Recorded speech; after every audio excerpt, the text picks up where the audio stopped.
Oh, yeah. Coming in.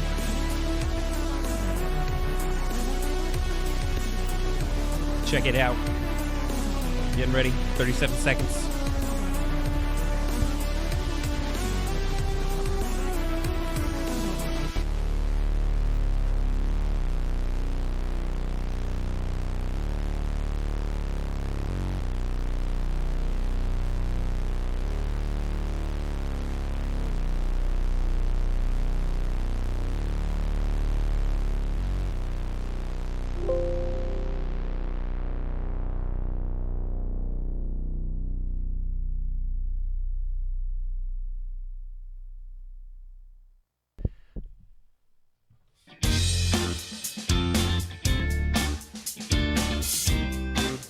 Hey, we're in the studio. What?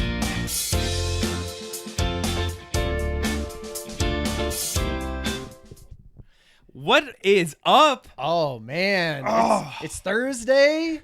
New year? New year, first time in the studio together of the new year for the Hangout with Adam and Ryan. Heck yeah. Welcome. I've been speeding like a bat out of hell Oh, to get man, here on time. The harrowing tales of travel for Adam Poshas before these shows are always fun to listen to. Oh my god, it's ridiculous how. Well, the Denver South, I-25 South on rush hour. Not good. Not good either way, really. No. And this time I actually had a pretty decent shot at it, and it got stuck in a little bit further south. So that was not the funnest of times. Oh, But well. guess what? I made We're it. here. I'm here. We have a super exciting show, man. This is one of the one.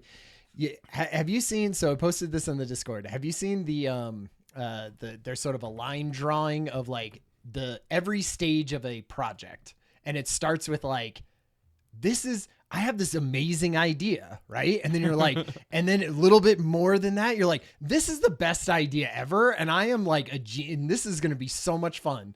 And then it just keeps going downwards though, of being like, it's going to be difficult. Like, oh, now that it's gotten further, like I understand how hard it's going to be. And then you're like, oh man, it's really hard. And I hate this. And now it's taking up all my time and I just want it to be over. And then at some point it comes back around and says like, yeah, all right, it's going to suck, but I'm going to put it out and learn something for it. And then you put it out and then you're like, oh, okay, it's fine. But this is the part of the project where I'm like the excited, amazing, like everything is possible. Like I'm thinking about it all the time. It's great.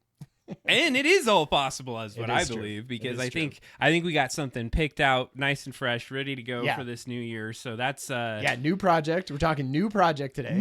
I think I could consider it. I'm not gonna say what it is, but it may even be a couple projects all to combine in one. We'll talk about this very soon to get a little bit into it. So I'm excited. We will. So that's cool. But we also have news that we're going to talk about. There's like a few hands-on things. Adam's going to quiz me about some fun stuff. It's Like we have a whole thing, like discussions that have been happening in Discord, which have been fun that we've been following.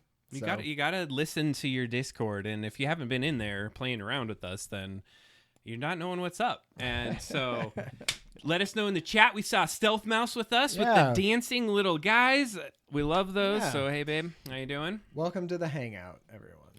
Man, I feel like I've been running so hard. It's just good to sit here. I had this moment envisioned in my head all day. I was like, I had multiple presentations this week, and I just had no time to like get it done in all the stuff that I needed to do. And so it was not yet last night, but it was Wednesday night. Okay. Wait, it would have been yesterday, right?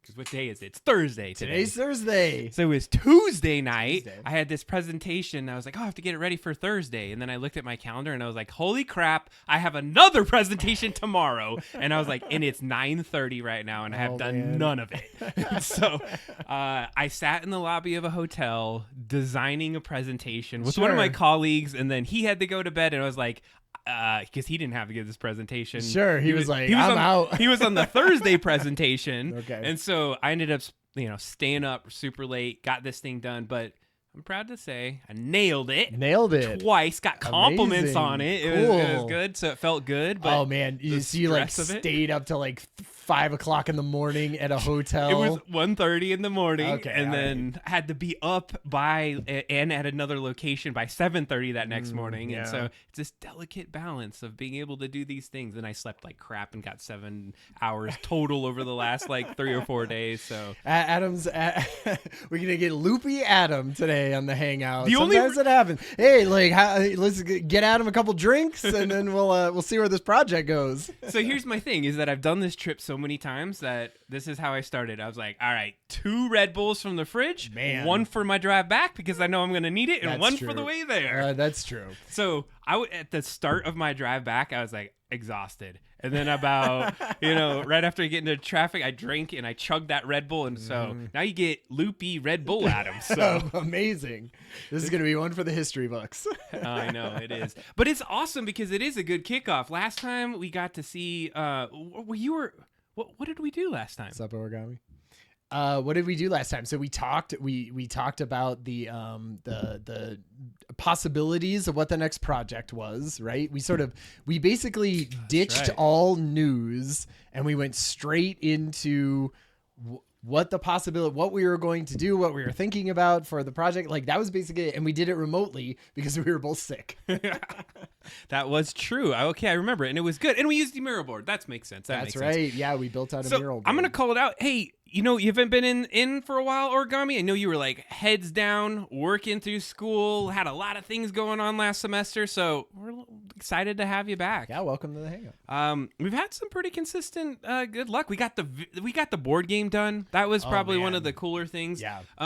You know what? Since I feel like we should show the board game just to Origami for just a second so you can see kind of the progress we had gone through. So because it's up on printables, the directions are up, like the cool, well-designed ones with the latest version is up now. Yeah, so let's just take a quick peek at it so you know where it's at. So if you go to doubledropdown.com, our store is now open, and guess what? Everything is for free. Everything in our store is for free. We only got one thing in the store. We need a banner that says that. So we made Frostbite. The Curse of Dr. Frost, project of last year, 2023. Yep. We started it in January and we ended it in December, with the final parts of it. If you wanted to check it out, go to our website, doubledropdown.com. Click on the store and go to Frostbite. Get a little bit of the history of the game. You can see some cool pictures. I figured I could show some of these off so you can see what the game looks like. Fun as hell to play. Yeah, actually, it ended up being an actually fun game. Like.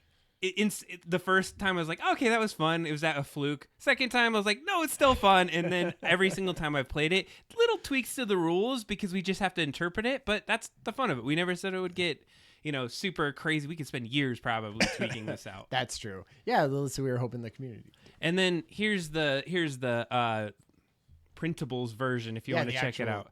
I think it's cool because we got 8 downloads of it already. Nice. I don't know who's been downloading it. We got 2 loves. I didn't do that. 44 views. Man, this is great. So if you want to check it out on our site. We're good to go with that. Adam had added some great instructions on 3D printing to it too, which I feel like, I don't know. That's such a helpful part of something that you're going to try to do yourself. My parents are in the process of maybe thinking about trying to get theirs printed at somewhere else. And it can be hard if you don't have that kind of stuff. And so I think, it's easy now that I've done it so that we did 2 games. You and I each have our own copy. Yep. And then I felt like it was really hard because the first couple times I had to learn it, but then I printed a 3rd edition and, Mike Azul got the 3rd edition. He'll play test it multiple times, and it felt like good. It felt well deserved, but you know who else is well deserving of it is H.E. Higley. Yeah, and they have played it multiple times, been along the whole time. So yeah, we want to get some Founders editions out. For sure. But there's so much packed into the show. Yeah. We're getting back to the format. We're throwing out news articles. We're going to talk what's going on in AI this year. Yeah. We made some predictions last year, and it's already wiping our predictions out based off the things we said. Well, I was like, I wrote I put in a calendar reminder for like December of 2024 Yeah. to go back and look at our predictions and download them and bring them up for next year. And I feel like we're all, it's already bad news. Yeah, but it's okay. So let's just do a quick rundown of the show. We have, we wanted to do a 3D print. I haven't even seen what this 3D print is for your brother, it looks like. Yeah, my brother wanted a little figurine. He has a D&D crew that he plays with, and he has a, Nice. character, and he wanted a little one that he could paint himself. And so he was like, well, how would I go about that? And I was like, well, go on to Printables or go on to Thingiverse and find something that is close to what you want. And if you can find one, then I will print that. If you can find the OBJ file or whatever. And he did. That's great. So here's the getting the D&D. That's like of all the mini, I feel like 3D printing has got to be big in miniatures, right? Okay, there's a thing though. If it's super miniature, the kind of 3D print I am, it may not be the right kind. Well, so the thing was, he was like, he sent me the small. file, and he was like, this should be printed. It says at 33 millimeters, and I was like, that's like an inch and. It's like an inch and a quarter. Like, I don't think that's going to even like have any kind of detail in it. And he was like, okay, we'll make it 3 inches, Okay. So I was like, okay, well, it feels like 3 inches would have something, but it'd also be small enough that maybe it could print while we were doing the show. I think we check it out. Yeah. If you're joining us, we saw some folks joining in. Yeah. Welcome to Double Drop Down. Totally. It's the Hangout with Adam and Ryan. And let us know in the chat, interactive here. You're just hanging out with us. Honestly, we do enough to... Yeah, resin printers. Totally, that's what resin printer. Say. Exactly. Yeah, but I'm hoping if we scale it up double, that at least he'll get something. I think we have some opportunities to get something going here. So why don't we take a quick peek at that? But before we do, just wanted to let everyone know there's some interesting things that have come out. There's a Rabbit R1, an AI handheld we'll get into talking about. We're going to have some information about a new thing called Glaze. It's the Great AI Battles. Oh, man. It's coming up. Yeah. I'm going to test Ryan's ability to spot some AI on faces, which... I've been ignoring this because I've seen it on the New York Times app multiple times, but Adam told me, no, don't do it. I want to do it on the show live.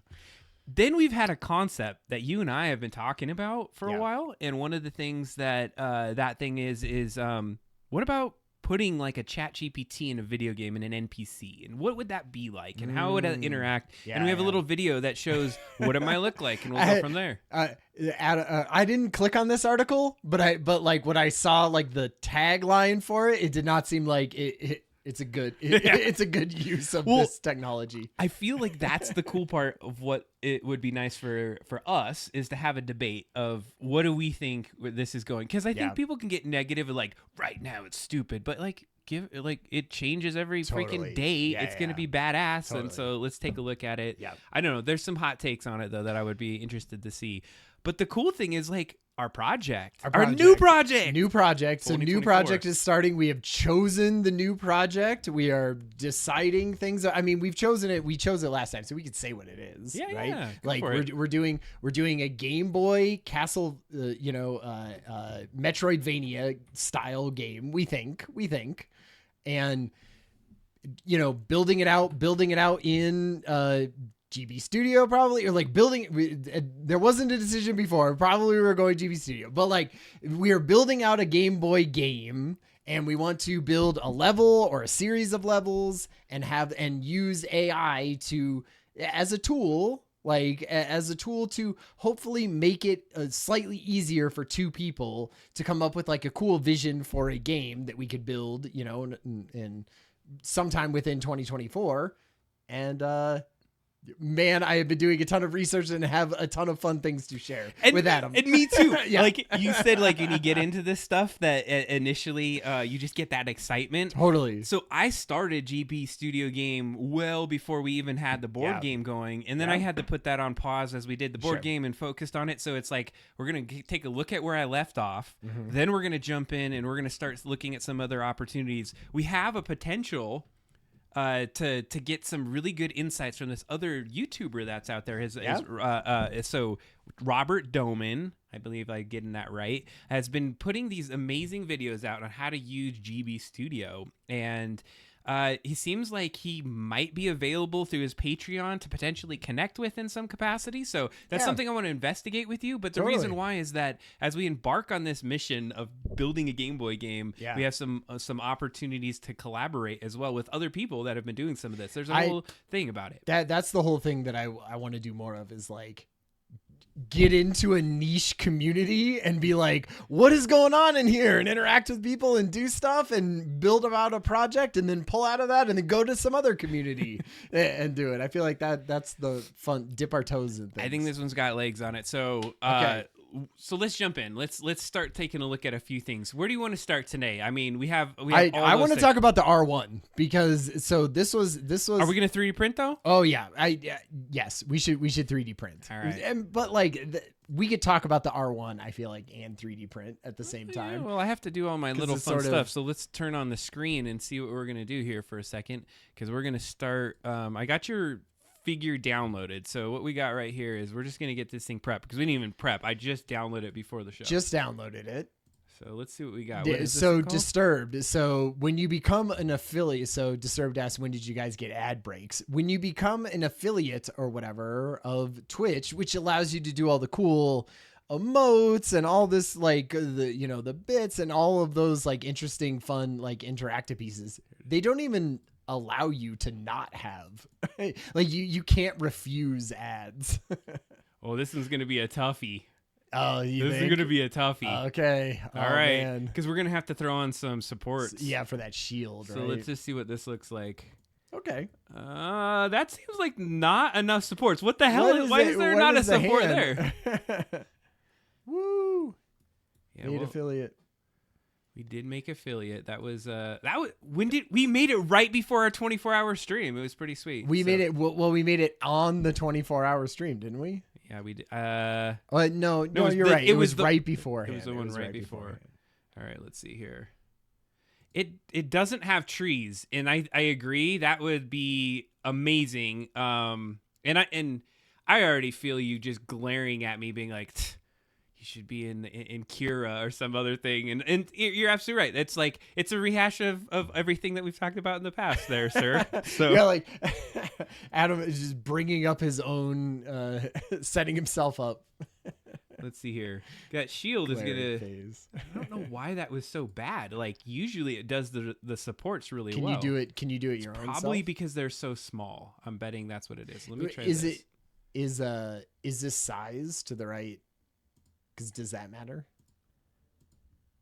There we go. Okay. It's because they need to be like a little bit smaller, but I feel like that's too small. So let me just see if I can. Oh, there we go. It's getting better. Okay. It needs probably one on the hand, right? It definitely does. So we can add our owns here. So we can add some supports. You know what? We're gonna give it a shot. Now it's not the size. It's the original size that he gave, but I think we do it small at this point. So when he talks about tree supports, tree supports are like supports that actually look like a tree that comes up. Sense. They're not just up and down this. So they can sort of build off and help just like hold up things. Yeah, and so it makes it much better. So in this case, though, we're just gonna roll with this. Yeah. Just gonna try it, and then if it's gonna be a pain in the ass to get these supports off, I'm betting. But let's see. I'm just making a guess as to where we might need some of these. Well, you know what? And I have some folks that have resin printers if we ever want to work. Really? Yeah, this one's gonna be rough. I don't know about this. Maybe I'll just put it like right here because it's just like a staff. This is gonna not look great. I'm already telling you right now. We're printing this one pink too because that's what's loaded on my thing. So he's getting a pink one. He's getting a pink crappy. All right, it's gonna take like no time to print this. I'm betting it's hour and 10. Well, is it 3 inches tall? No, it's small. You should do it 3 inches tall at least because it's not even gonna show. It's like not gonna be anything. Let's just give it a try. I'm gonna give it a roll and see what happens because we already got it set up. I'd have to redo all the other pieces. So what are we gonna call this? You'd have to redo all of those supports by just. I don't know. Maybe it would have worked. I'm just being lazy here. Yeah. Hey. All right, we're gonna save that out. within an hour. You get what you get. Yeah. And you don't throw a fit. We'll play with this. We'll see how it comes out. We started this this show on 3D printing, so we got to throw a 3D printer on that's there. what I thought. You know, my brother was like, "Hey, it would actually be neat. We actually play this thing, and people have their characters." So he's gonna get a pink one. He's gonna get a All pink right, one. let's get into it. What was our first step? You want to talk about the rabbit? Yeah. All right. Okay. So if you haven't, this got brought up in multiple places in my life, like. My coworker brought this up to me who is into AI, and I talked to about AI at work. This got brought up in the Discord. This got brought up by a kid of mine asking me about it. They had seen it on a YouTube short, actually. What this is this is supposed to be sort of like a smartphone killer? Okay, smartphone killer. A smartphone killer? Like, what this is like, let's say we're obviously going to have hardware disruptions because of this AI movement, right? Like large language models, man, if they just incorporate them into cell phones in the same way that we've been doing cell phones for the last 10 years, that feels like such a huge missed opportunity. And tons of places are thinking that same thing. Everybody wants to make the new Cortana or Siri or Google like 2.0 assistant. And what this is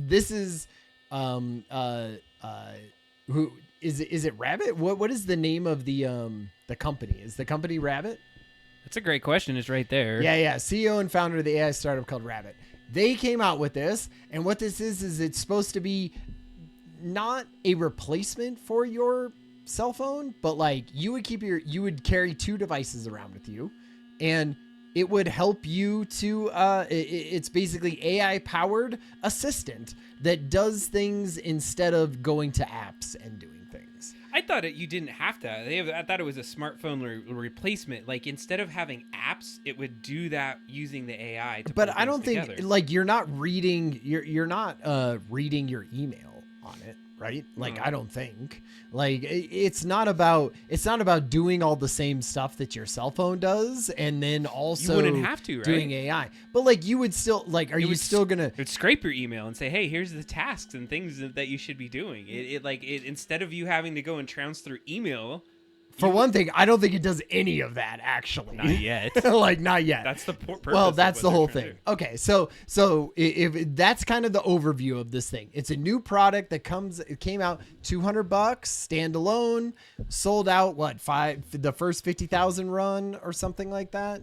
Can I get Stealth Mouse? Can I get one, babe? I know, right? I want it. It's orange. It's $200. It's double drop down. It's freaking double drop down orange like that. It's like those two colors are so similar. So I would love to hear. Say you actually say money was no object, and you were like, I'm gonna spend $200 on this thing. From what you saw of the video and everything, like, does it seem like something that you would be interested? Because I had a whole conversation with this with a coworker. If this is something you would want to play with, I use ChatGPT daily. Sure. All the time. Yeah. I would love to try this. I mean, to have it like I have it linked on my phone. I'm always clicking on it. If I was able to just ask quick questions and do things, like it moves my life quickly. So do you think it could be like a cell phone replacement, like a smartphone replacement? So here's an example. I work in an industry that uses Microsoft, and then we have this. There's different licensing levels, and because we get it at at a crazy scale, we get all of these additional things in it. And so we started the other day. It's probably last year, looking at some of the capabilities of Microsoft. And so I'm going to pivot from this and just say, number one, yes, RabbitOS, something I would probably want to look at and do. Yeah, I will do it, probably. Do it. It's a limited run. Are you going to watch any of this? Or I was just going to mute it. It's really hard to see what he's saying because his explanation is what's key about this. Hello, we are going to have an AI. Yeah, I sort of just wanted to see like maybe product shots or it doing things. Fair enough. So my point is that Microsoft has been integrating AI, because obviously they have some market share, or not market share, but that 49% in ChatGPT stock totally. kind of. And like when you have 49% of a company, you're like, hey, I want to integrate this into my product. Like you are at the top of the list. And so what they've been doing has been integrating it in their product. And so I just wanted to give you a quick example of where I see some interesting value in having something that you can carry in your pocket, like this companion, this rabbit. I think that's a good place to look how small it is, how great it is. It's like a little Game Boy. The Game Boy aesthetic is back. You're really selling me on this thing. So what Microsoft has been doing is integrating that into their platform. And one of the things that I saw that had a really big value to me was, and we're going to this email conversation. You're like, well, it doesn't do email. I'm like, yeah, good, because email sucks. Yeah. I don't know how much y'all have email, but at my day, I did an analysis. I get over 800 emails from a Monday to a Friday, and they're all, some sort of action has to be taken on my email. And so I sort my email, and I did some statistical analysis on it just to figure out some things. And there's going to be a point to this that gets back to AI. But the idea was, we are so in this like email exchange, having to read all this extra stuff, pick out the actions, get updated on conversations you get CC'd in, and then it sucks. You're just like stuck in that world. Well, what Microsoft has been doing is they realize that, well, if you have ChatGPT and you're just like taking an email thread and throwing it in there and saying, hey, go ahead and summarize this, you're like training ChatGPT and you're putting all this proprietary information into this opened model. So Microsoft is like, you know what? That's a problem, because if you want to use this at your job, you don't want that to happen. Yeah. So what they've done is they've built these models for these like enterprise customers that you can then train on your data within your garden, so to speak. And it doesn't necessarily hold on to all of that, and it can do some of the processing. So one of the cool things that they've been doing is they're like, check this out. And there's somebody in their email, and then they go on vacation for a week.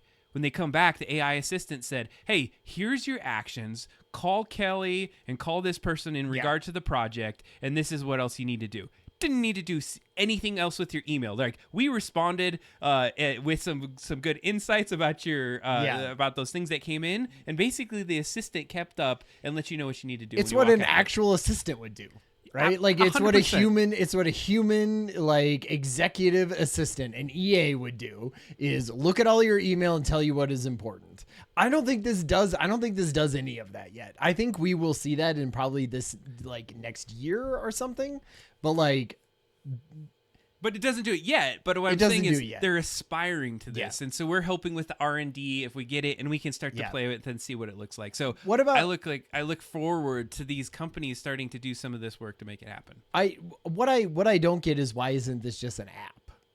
Because they don't want to get away from apps. That's I know, the but whole point of it. But like, for everything that this thing does, it has a little camera on it. Like it looks at things, it tells you things. Like this could just be an app on your phone that you were like, hey, Rabbit, like now I want you to do this thing and do that. Like, I don't understand why it has to be a $200 stamp, but other than it being fun. Because like, it's a fun little, like, new cool thing. I get that.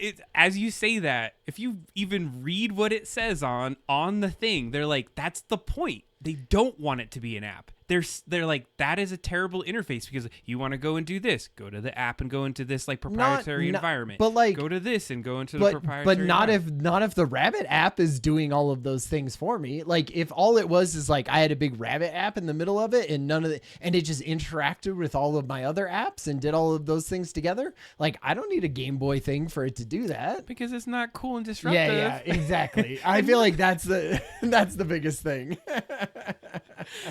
All right, this is what it should have been called, Adam versus Ryan. So I know we always had to think of Adam versus Ryan. We always just take the opposite perperspective. So I was like, I'm playing devil's advocate for the most part. Like, of course I want that cool little orange thing. Like, it's neat.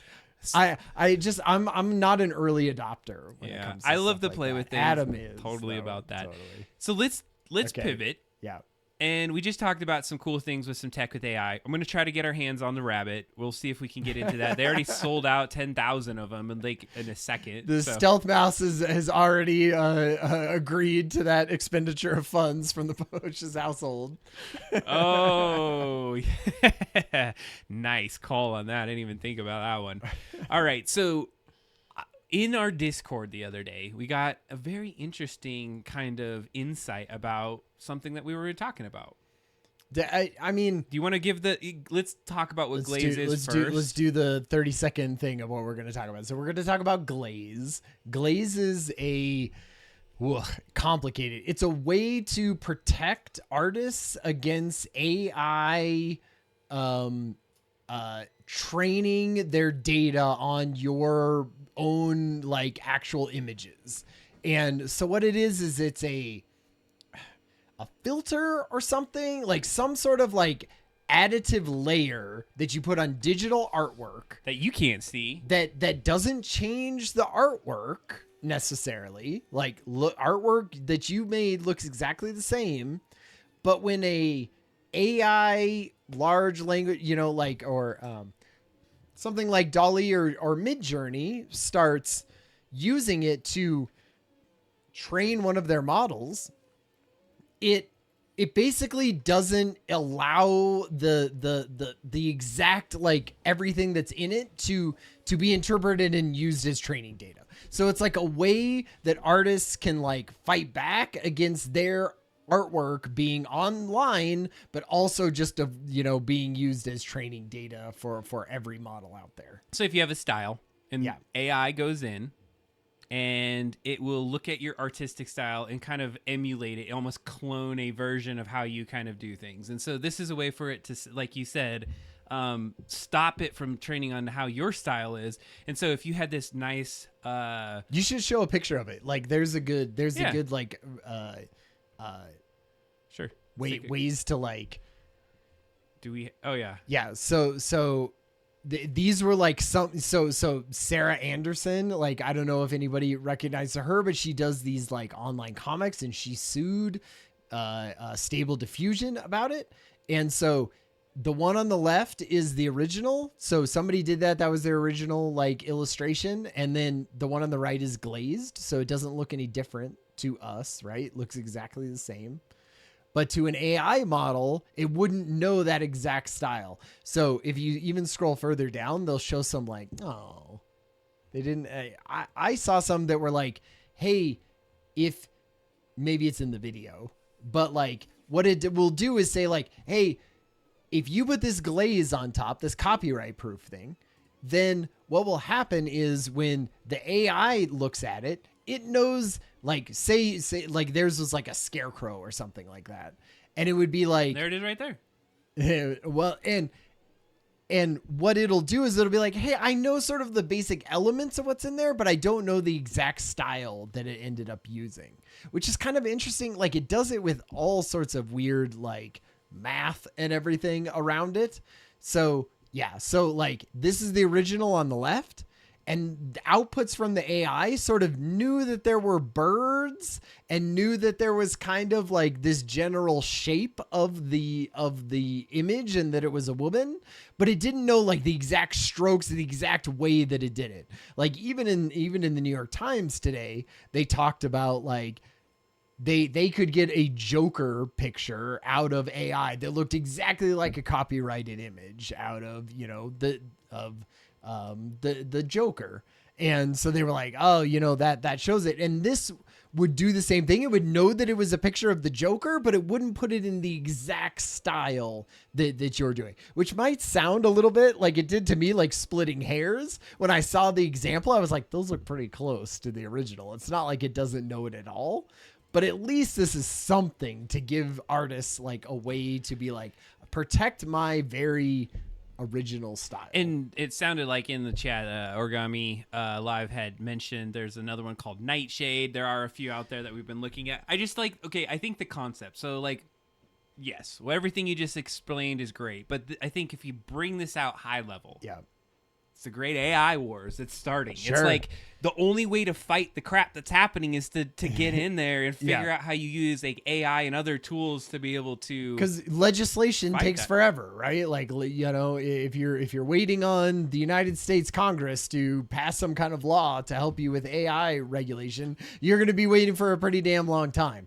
So like, you got to get in there and fight fire with fire, right? Which I feel like this is kind of is. And in some ways, like, this was like a student project, you know, like if you read about it, Yeah. like it was, you know, it got further along than what is, but I mean, it started because of, you know, people saw the need for it and like basically students, you know, put this together. So I think if people could put maybe more of an effort than a student project effort, then it could be actually something that helps our real artists do. I keep love their the stuff. idea behind it, and you know what? I'm 100%, if not more, sure that that's already happening. We just don't know about it right now. That there's AIs that are they're battling that, and it is what it is. Dude, AI is trying to interpret other AIs. It's great. It's great. So, all right, time for Ryan to do the AI Yeah. challenge. Is If what you- it is. If you all have been on the New York Times app or website for a while, this has come up over the last week.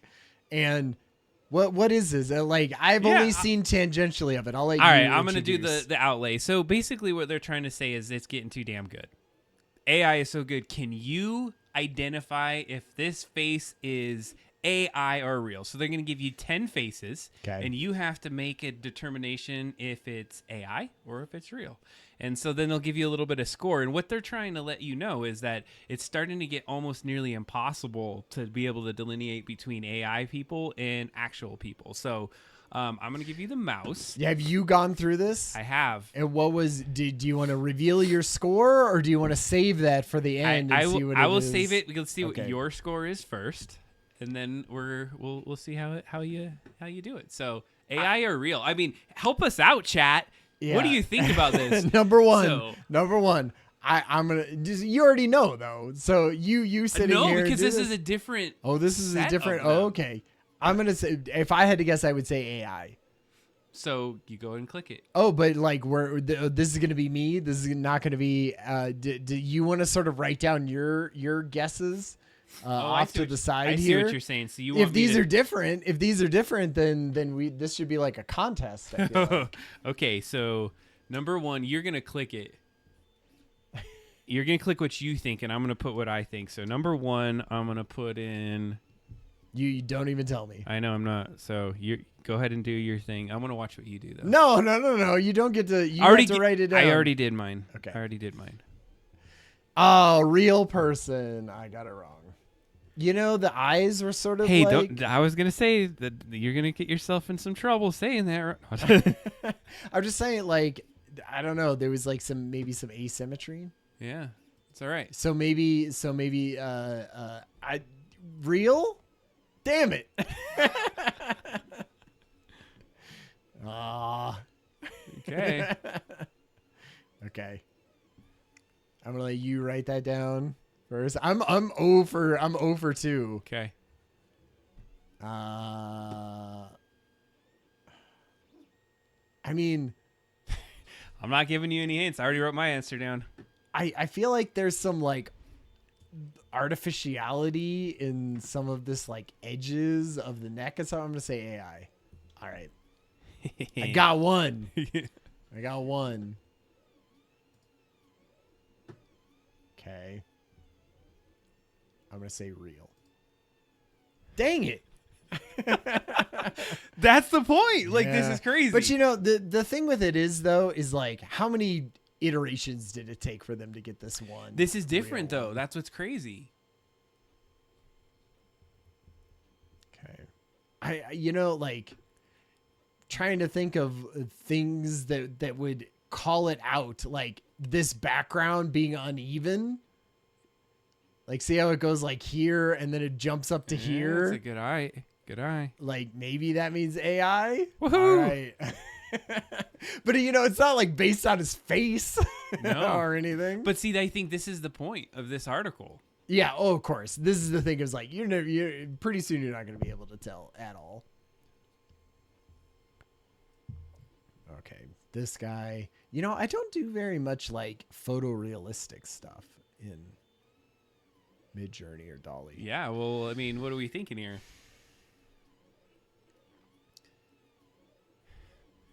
Like That's the point. This is what's so great. You almost have to like think about how fast we scroll through things. You'd be like picture of guy going through it. Like you should do this like as quick as you can. I think like give yourself 5 seconds and make your gut. 5 seconds. Okay. I'll say AI. Nope. Real. Okay. Next one. Oh shoot. AI. Nope. Real. That's AI. Come on. That guy, this is so like AI, like Instagram filtered to hell. I feel like they purposely chose that one. He is like too smooth. But isn't that the point? Okay. Okay. Okay. I don't know. I'm going to say real. Okay. All right. I got 4 out of 10. 40%. So that was exactly what I got. Nice. The first time. This time, though, I got 1, 2, 3, 4, 5, 6. Oh, you got more. I got a 6 out of 10 this time. I did not remember. Maybe those are the same faces, and I didn't realize they were, but they seemingly look different the last time. I did it a week ago. So if you scroll down, like look below those. It showed. No, scroll back up. Oh, sorry. Yeah, you can. What it's showing is what people got as they voted across this article. Yeah, so like 93% of people got that one, like the woman wrong, right? Yeah. Wait, did you only get? You got 4 correct. Yeah, loads of fake nudes and all other things that are happening. It's no. Oh yeah, because you got. Wait, how did you get 4? 90% got it wrong. You got two right. I don't think it's showing what I got. Did it? These are the ones that I got right. Yeah. Oh, I see what you're saying. So you got those 4 right. So you got it nailed in. Yeah. So as you look at this, 93% of people got like that one some wrong. of these wrong. Like some people thought that one was definitely real. That lady. The point is, and I think the discussion around this is that if it's even at this point where it's that hard to delineate between this, we're already in for just a crazy future, because how can you trust anything anymore? Anything. Like a picture of someone, right? Or we're talking about the election stuff and where we're headed. Like this is where we're at. And so I was listening to a podcast and they were talking about the election and they were like, you know, it's not going to be a big thing for whoever the presidential ones are, or even like maybe state senators, because they're so covered with cameras and stuff all the time that there's going to be ways for them to be like, you know, no, I'm not doing this. Right. Like, but it could happen a ton for those smaller, like congressional seats and like, you know, even within your own state Senate. Like, I think it can happen all the time there. I just don't think what's going to happen is you're going to end up with a million like Trump and Biden videos of them, like, I don't know, talking to little girls in the back alleys. But here's the thing. You're taking that position from Ryan's perspective of like being critical and thinking of it from that. Like if you see a story and somebody gets it, looks real enough and they like, I'm going to adopt that as reality. Well, I'm not listening to any other crap. It does the damage regardless if it was not. It's less about like convincing the other side and more about getting with your inherent biases already. Right? It's just like, feeding it. It's just like feeding it and getting you more entrenched on one side versus the other. What'd you think of that? I like surprised? The always not as surprised, because I feel like we're on, you know, we see Midjourney images that like, you know, you do 50 of them and one of them turns out like perfectly perfect with all the hands perfectly correct and it looks like a woman, you know, or it looks like something and you're like, okay, I can see that. I just think like it's scary the direction that it's going, because a year ago it was nothing, you know, that would even be anywhere close to that. Remember when we did Dolly and tried to make faces and we're like, this thing sucks. And it was like awful, right? And the advances that have come in a year, and and it's only going to get faster and crazier, right? So the amount that changes in the next year, like, I can't even imagine. So for our final article, as we go into today, before we get into our project work, this one we talked about for a while. So there's this company that is it's NVIDIA actually. They've been developing their new GPUs to be able to do kind of AI stuff inherent into games. So like, let's say you had NPCs, and we talked about this for a while. If an NPC in a game, how awesome would it be for it to react to like the clothes you were wearing? Like you said, you're wearing the crazy cowboy hat and the clown face, and people would be like, ha ha, and like, why are you doing that, man? And be able to have dynamic conversations with NPCs. Now, the article says, okay, that's a great idea, but what it does is it strips like some reality out of it. It doesn't seem like as immersive, but it's almost like half-assedly. And so I'd like you to see what your thoughts are. I think it's awesome, to be completely candid. So we're gonna watch a video in just a second, and maybe we can all take a look. Yeah, because at what we think here. we talked about Starfield. Like I talked about it being like, oh, this feels like the last game that's going to be like this. Like everything is gonna have generative AI in it. But you're gonna have to like take not prescriptions, subscriptions. To AI to play your NPC games. Yeah, because you could get the normal AI, or you can get the cool hooked up to it. All right, so let's take a look at this. So AI driven NPCs. So this was a live stream. They're just showing like in real time some of this stuff as the latest features from Convey enable real-time character-to-character interaction, scene perception, and actions. Let's take a look. Wow. In this demo, we're back in the ramen shop with Jin, except this time we're joined by Nova, a cybersecurity expert in our cyberpunk-flavored world. Let's listen in as these two AI game characters have a generated conversation. Oh gosh. Nova, you ever get that uncanny feeling we're like those AI constructs from the old sci-fi flicks? But nah, we're too quirky for that. The cool thing is, the conversation's different every time. Quirky. So when I first heard it, I was like, why would you go meta for the very first thing that you're ever going to show? Exactly. It was a little meta, but it almost sounded like robotic. But listen to it. Let's give it a couple another minute. See what it sounds like. Is one word for it, Jin. I think we're just too real to be anything but flesh and blood. You're not wrong, Jin. Sometimes I wonder if we're all just part of some elaborate cybernetic dream. If we were AIs, I'd be the one cracking jokes about the singularity over a bowl of ramen. Sure. I like the idea. Hi, long time no see. You've been hiding in the shadows, or have you just been trying to avoid me? Hey Nova, it's good to see you. I haven't been trying to avoid you, just been super busy. How are things? Things are fantastic. Just secured a juicy contract with Zenith and Sons. Hey Jin, you hear that? Nova just landed a big contract. Let's break out the good stuff. You got it, Kai. Nova's success calls for the top shelf celebration. Just don't expect this to become a habit. Yeah, it sounds like shit, right? Like, but that'll get better. And this conversation, but he's talking to it. I don't want to even be the one who's talking to it, I don't think. But if you're the character and it's immersive, yeah, it's a little cringy. Thanks, Jen. So Nova, have you been playing any games recently? Yeah, like, is this what I want to do in games? I've been testing this cool game tech on a secret new GPU that's launching very soon. I can't talk about it here, but I can show you at the lab. Wow, that sounds super cool. Yeah, I'd love to see the game tech. Let's go back to your lab. Absolutely. Follow me and prepare to be blown away by what you're about to see. I mean... All right. So again, I feel like just like the rabbit, just like all the stuff that we talk about on here, it feels very Gen 1.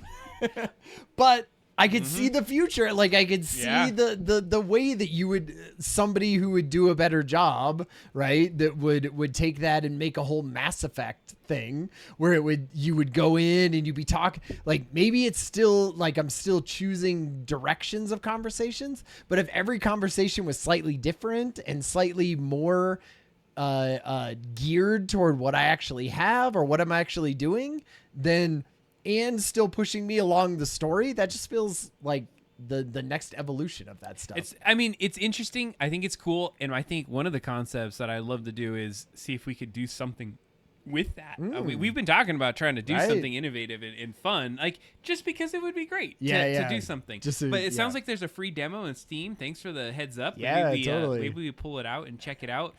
I think the concepts there, and what I did some more research and reading, and what they do is they build up some personas and some character traits, and then they build that into the characters. Yeah, I'm sure there's some like that's like the rails on prompt, it. right? Mm-hmm. Like, because think about it, if those aren't just normal NPCs, that felt like a main character kind of thing, or at least they were trying to say that like it could she be. was, right? And then you know the sushi chef or whatever is there doing whatever. Because what I would try to think is that it would probably gonna first gen-ish wise, they'll always try to get you to go back on the mission. Like you can have some little things like, because you're like, let's go back to my lab. And totally. And you know, every like 2 or 3 times you're like, hey, how was your day? You're like, I was good, but we should probably go back to my lab. Exactly. It would have to because it couldn't just be like, now I marry her and we go off and live our lives with 3 kids and, you know, like in Bermuda. Like it has to still sort of stay on the rails at some point.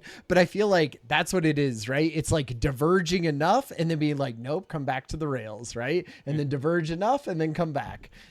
And so, but Disturbed, what you just said, maybe but think about all those people that like are lonely or sitting in front of their computers and they just want interaction. They've already said this, is that people are like leveraging ChatGPT to not be so depressed and so lonely. And like now you can immerse yourself in a game and put yourself into a character. Well, I don't know. And even then, like, yes, there's I feel like this is such a perfect example for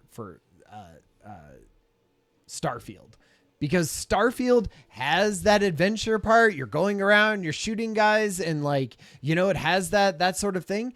But then when you went up to characters, if it didn't sound so just like, here is the 2 lines that I recorded for this exact moment, and brought in nothing of the context that is happening anywhere around you. Like that is always the most breaking part of a game, is when you shoot everyone in a room and you do all this stuff and there's still the lady standing at the, you know, thing that needs to give you your money for, and she's like, great job, here is your tip for taking care of the bad guys, as opposed to being like, holy God, you just shot that guy and did all this stuff, like that was amazing, like here, you know. Well, that was gonna say that same thing. Like, what if you were like that, you're supposed to be friends with her and you're like cursing her out, telling her like all these terrible things, and like clearly that person would be like, I'm done, I'm not. Like, or if they had to even progress you along in the story, it would be like, all right, you know, shithead, like, let's go back to the lab. Like, we'll figure this out there, but I'm not talking to you anymore. You know, like that type of thing. Like if you were super rude to her, say, like it would change, right? Because if you're super rude to her in the normal game, she'd be like, anyway, friend, let's go back to the lab, which just feels lame. So someone's going to figure it out. I don't think this game has figured it out necessarily, but you know, it's baby steps. I think we got some folks that are interacting with us. We need your help tonight for just a quick moment. Ryan and I got to go re-up on some stuff. We're going to go step into the bar for a minute. Yeah. We need you to help us. Let us know if the audio is sounding good. How this audio sounds. And then we're going to jump in and we're going to talk about our project. So Ryan's going to go head over there. Okay. You start throwing on that, and then let us know how this sounds. We're testing out our second room, so... Yes, you are taking that, so we can kind of see how this goes. So Ryan's going to head over there, and he's going to get this microphone set up. We will be back in this room in just a second, but if you hadn't watched the 24-hour stream, you know we had this thing set up before, so I'm going to swap it over to Ryan and see how this thing's working. Ryan, take it away. Hey, I just turned on the mic in here. I am hoping that it sounded good. Welcome to the bar area. Yeah, let us right know. outside Adam's how's it going? Downstairs studio. And this is probably where we might grab one more drink before we get into the heavy stuff of this this new project that we're doing. And better lighting than when we did the game board. Well, and even the game board, audio sounds echoey. Well, it's a larger room. Audio is rough. Just echoey? Okay-ish.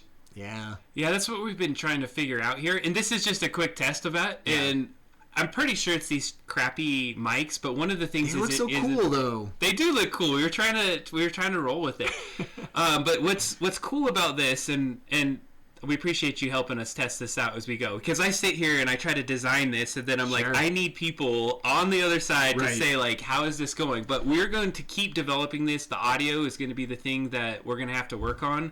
But I did want to say that we're trying to work on this new AI camera that we had. And so let me show you how this thing works. I think we've done this before. Yeah, buy better mics instead of... It just crammed them inside of here. Let's see if I can get this thing to follow me. So if I do this... Hello. Uh-oh, I gotta put my head down like this. Now it's got me. Alright. So, nice. There we have it. Nice. Got some AI tracking on us there. Oh, no, it's got you. Oh, see, now it's only on me. Wait. Now it's stuck on you there. I don't know what any of these any of these hand movements do. So let's see here if I could get it on me. It's got it on me now. Nice. So this is cool. So, woo. Nice. So that's how the only podcast. Oh, yeah. How would you know? Oh man, this is cool. But what we're gonna try to do, if we can get these mics set up, is we can put some whiteboards, and we're gonna have to figure out how you have multiple people. But if we put a whiteboard on here, we can be able to have it kind of zoom in, and then we can stop it on the board, and we can kind of look at things together. Yeah. And we go this way. Actually, we do have mic lapels. We're gonna test that right now.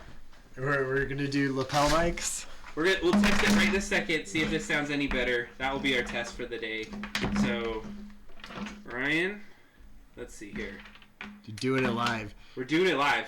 We appreciate this little sidebar here. So we have these things called Rode mics. Thanks for that reminder, because it's totally something we do have. Give it a second to set up. Yeah, use lapel mics, but leave the cool mics in frame for the props. It's true. Okay, so let's see if these mics are on. So push that button on the bottom, and should be just a second. There we go.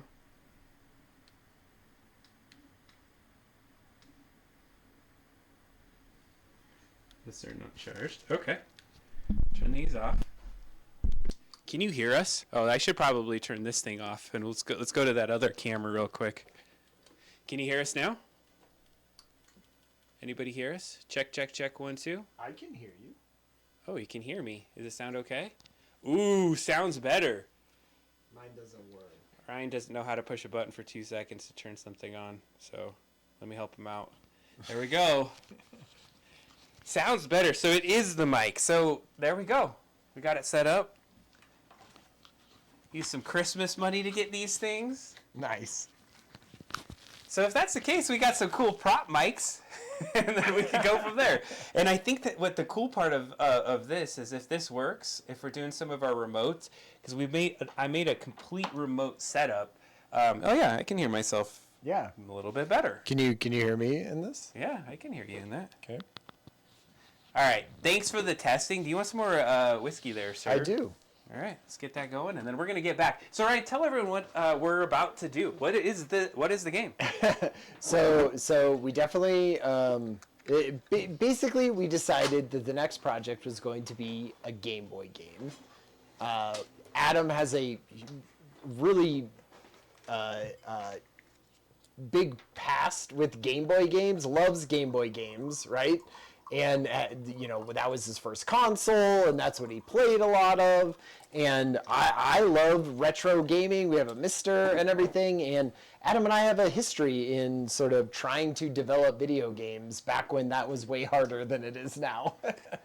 And so we were like, all right, we want to go ahead. We want to build a Game Boy style game.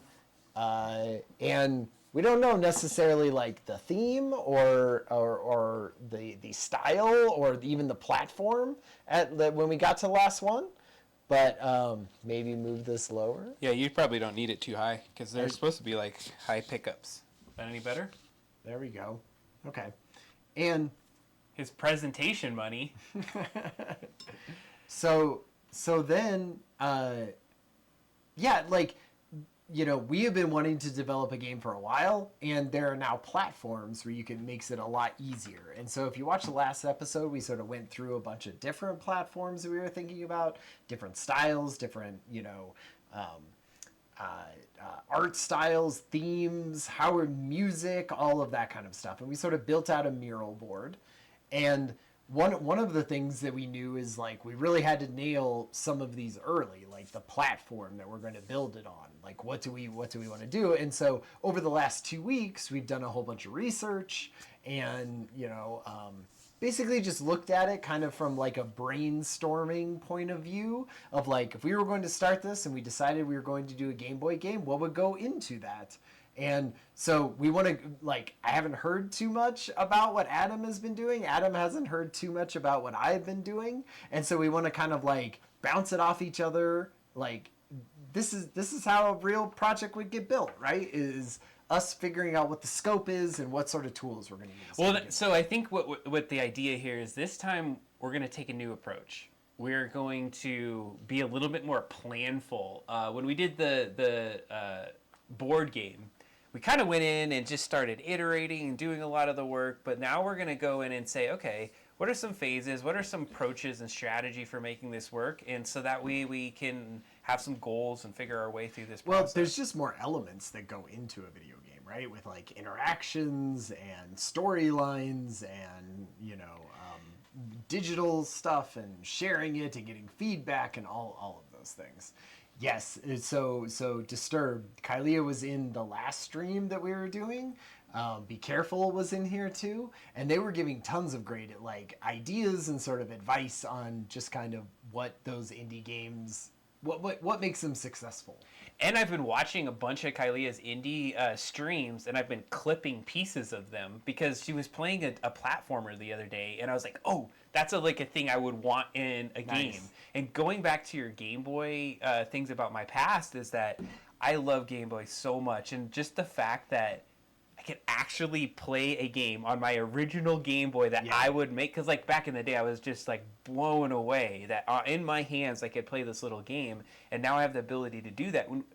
We've said it a few times, it's called GB Studio, and it's a way that you can have a very low code environment to be able to create a Game Boy game. Because we are not coders, and when we tried this, you know, we came up with our own IP, like, you know, 10, 12 years ago or whatever, and tried to do it sort of, it started out as a video game, but it was high code at that point. Like, you had to know how to code a video game, and we had people that could help us, but it's just, you know, like, it was very complicated back then. And the difference in the tool set between then and now, it feels like in using also AI as a tool, it feels like we could actually like build something that is our vision of the story that we wanted to, or some different story, or whatever we want to build that we're excited about in the moment, which we'll probably talk about today.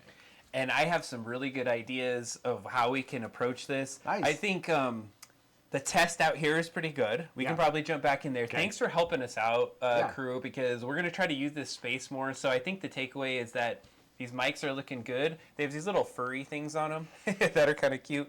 But they also, we can hide them and put little mics on ourselves. The intention of this setup right here is that I spent a lot of time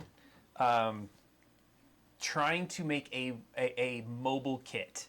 I wanted to take double drop down on the road on occasion. And so everything that you're seeing right here, I can pack up within 15 minutes or less, and we can go anywhere, and we have a fully mobile double drop down at this point. Nice. I spent probably way too much money and way too much time to make this happen, and that's why I was pissed off at these things, but I was able to find these little mics. And what's cool about it is it's going to allow us to be a lot more mobile if we do this in the future. Just because I feel like I want to show this local brewery in the future. So I need to stop this from being... All right. So zoomed in? Yeah. So I'm going to zoom it out. Let's see if this works. There we go. Okay. So I'm just manually zooming it out, but just so you could see what I'm talking about as far as like what I built.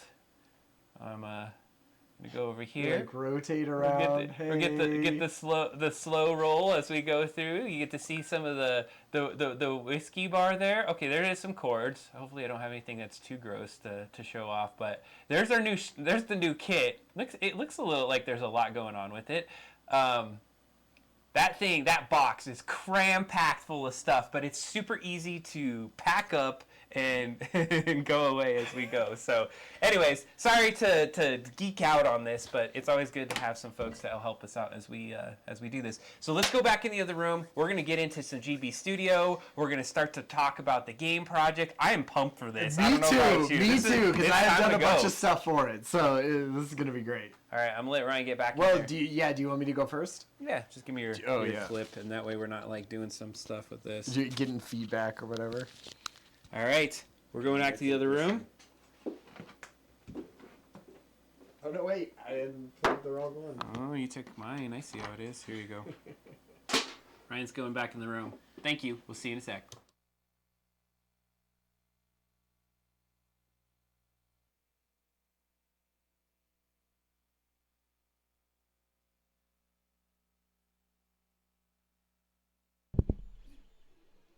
I wonder how this 3D print is going.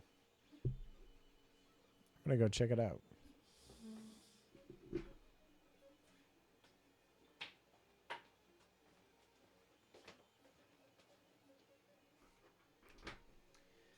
All right, that was a good test. Bubblegum pink. You got your pink little D&D character. So, yeah, I think we were going to try to go to some bars. We might start going to, there's a pinball place. There's a board game place. Right. So we don't have to be just tied down here. I made my own little network in that device so that as long as we can go to a location and either get a wired network in, like I can broadcast my own Wi-Fi, could do everything out of that thing. It is like fully remote. So That's got sweet. a lot of cool stuff. So Totally. as we get into this GB Studio, oh my gosh, let's take a look. I feel like I'm going to use the term like this GD studio, this goddamn studio. Like I already tell that I'm going to be like, not frustrated with it, but it's like anytime you learn a new system, right? It's going to be tough. So yeah. What do you want to do? Do you want to talk about platform stuff first? Do you want to go through what you've been doing? Yeah, let's do a little bit of this. First of all, Ryan, I'm going to have you do this. If you can grab the yellow first. Okay.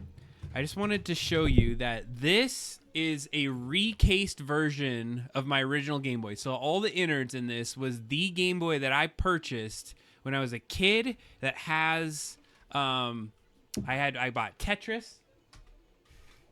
My original Tetris is right over here. If you watched the 24-hour stream, you watched me play Tetris. And I beat it on the high level on the type B type.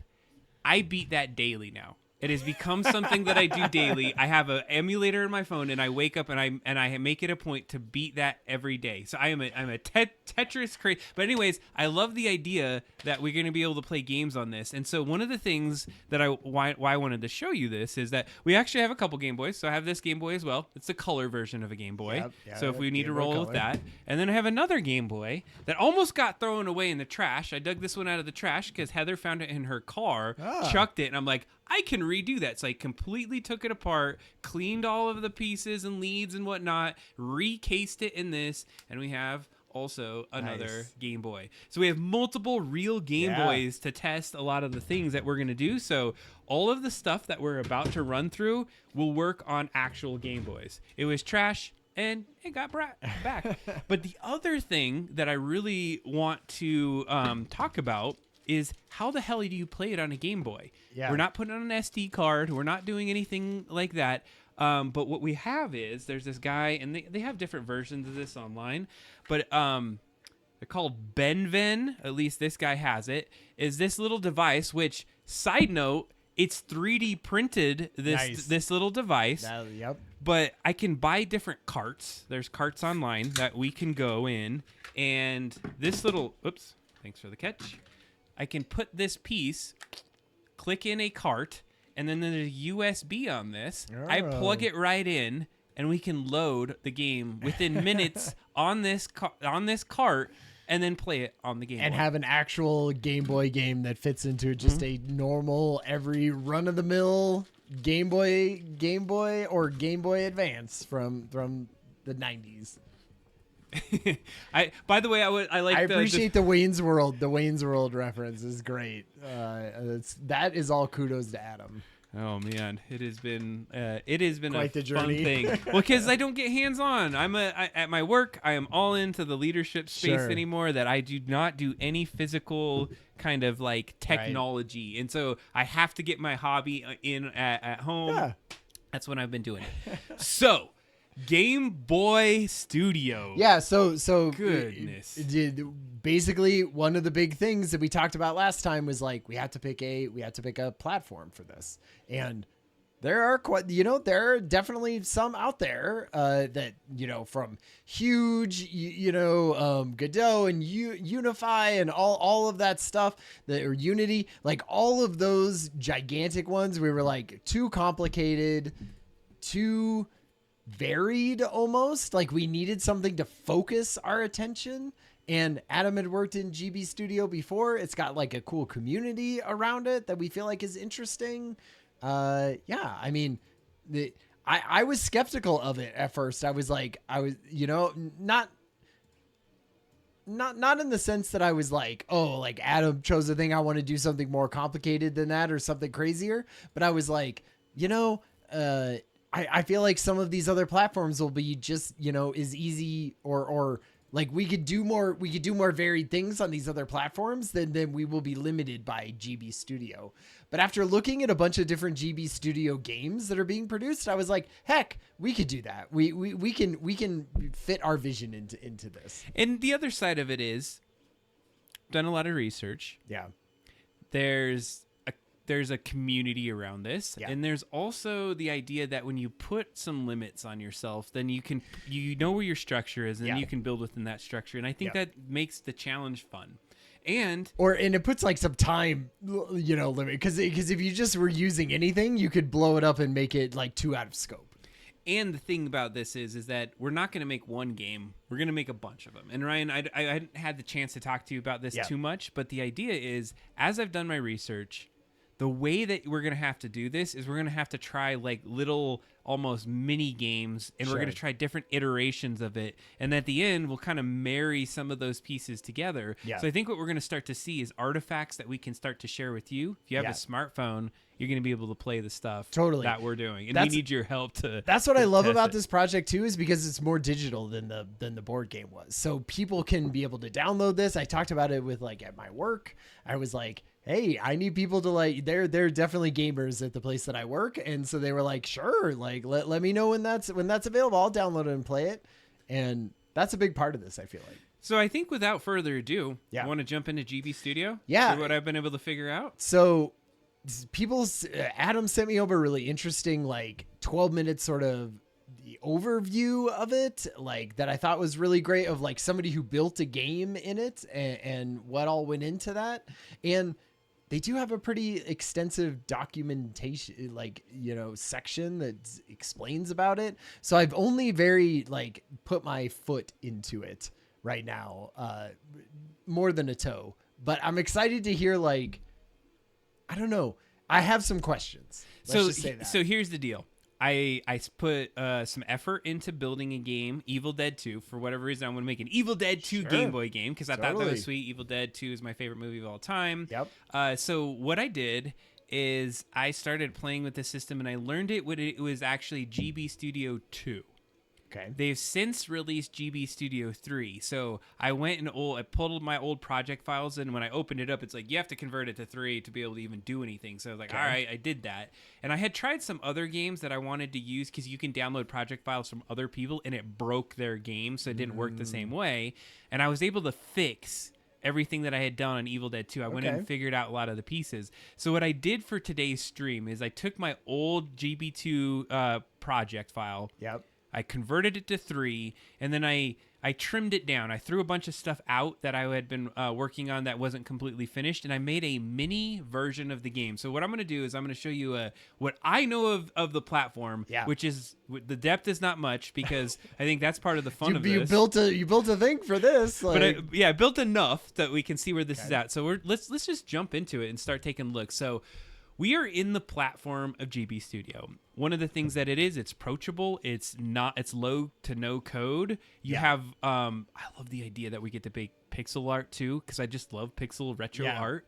So what you're seeing is that basically this canvas, this stage where we're going to be able to create different scenes and things that will happen. So if you click on these different boxes, you're going to see little like lines that connect them and little things that are in there, and we'll get into what those mean.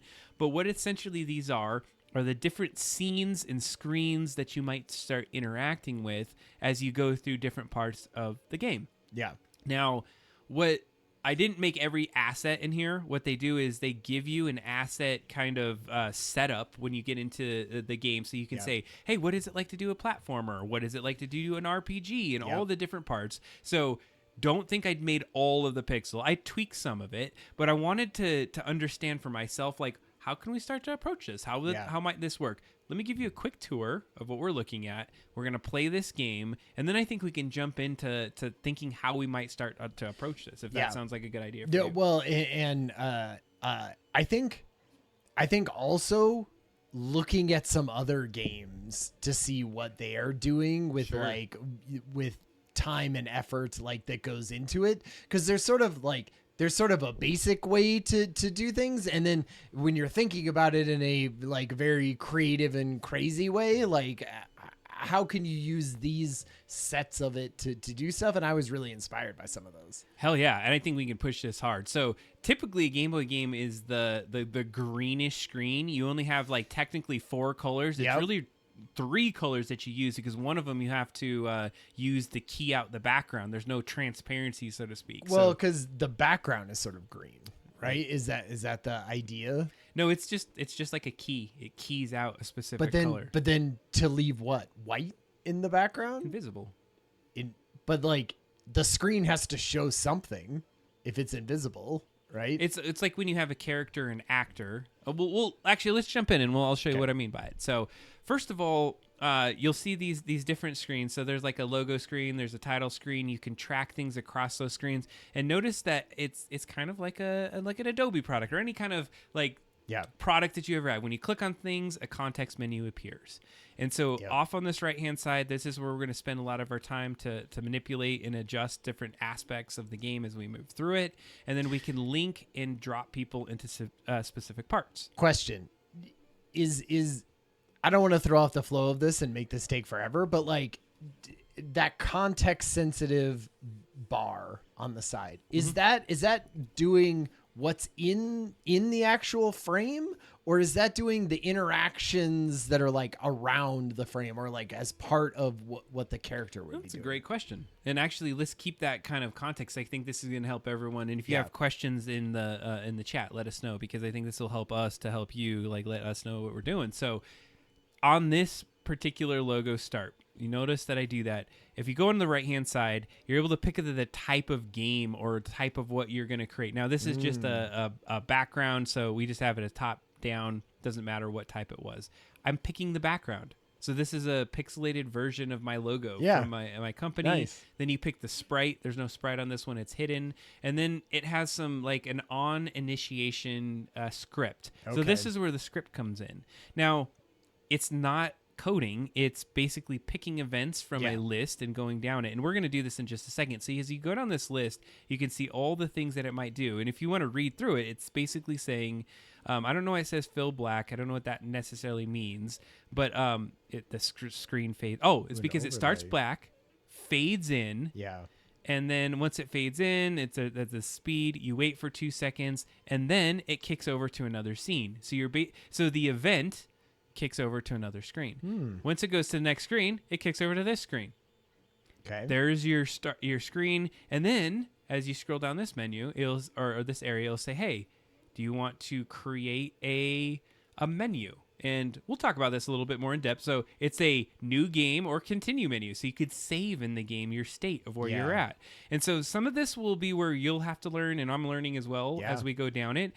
But what it allows you to do is say, okay, well, there's a menu. So there's a variable to store what the state of the game is that you're trying to do. And then there's some different things down the list. We're not going to go through it from a technical perspective right now. And then it has some error codes. So, hey, if there's no game state, well, it's got to say something. No save data found. So we're able to create a lot of these different components. Now, what I wanted to show you is at the very bottom here, you're going to notice this thing that says add event. This is huge for what we're going to do in terms of the no code part because it helps you. So I'm just going to click up here. It says add event. This is where we're going to spend a lot of time trying to figure this out. So, for instance, there's all these categories. Actor would be our sprite, be our character. And so what would you want an actor to do but actor move cancel, actor move to? And we're going to have to play with these things to kind of figure out what they would do. But it's as easy as saying like, well, actor move cancel. What does that do? If I click on it, it's going to say actor move cancel. It says player move cancel. And you pick which player you want to stop doing something. I see. And there's different combinations, and you can pick which character, and it's a combo of all these different components that will make the game work. And so you're sort of layering them all on top of each other for like what can happen within this screen this screen, or in different ways, and we can transition between different types. It can be platformer, top down, all of these different components. So like when you enter this, go from the title screen to the very start screen, go from 2D background to like overworld or whatever that 100%, and you're going to see it in action. But before we get into that, I wanted to show you a quick few things off to the side that we're going to get into. Now, the first thing is, let's just take a look at a scene, and I'm going to zoom into this so that you can see it really well. Notice that there is a pixelated background, which we would go in and we would create in a pixel program. So there's one called Sprite. It's like the Photoshop of pixel creation, and we're going to use the hell out of that. But then what you're doing is you're overlaying kind of bounding boxes and event boxes and various things on top of your pixelated background. So you're going to see there's some orange things in here. And so if your character were to walk into one of these orange areas, it would trigger some sort of event. So if I click on it... Like that's a door, right? So I would think that orange would be like... When you go up to that, it triggers you to go into a different screen, which is the inside of the house screen. So let's do that. So if I click on it, and I want to say, you go back into the cabin, it's going to allow you to drop into the cabin. And the fact that I just clicked on that and hit scene into cabin, you'll notice that there's now a little blue dotted line that shows this area of saying, well, where do you walk into the cabin when you come over here? So you can walk in over here, or over here. And so I'll just put you walk in this front door. That's an example of how that works.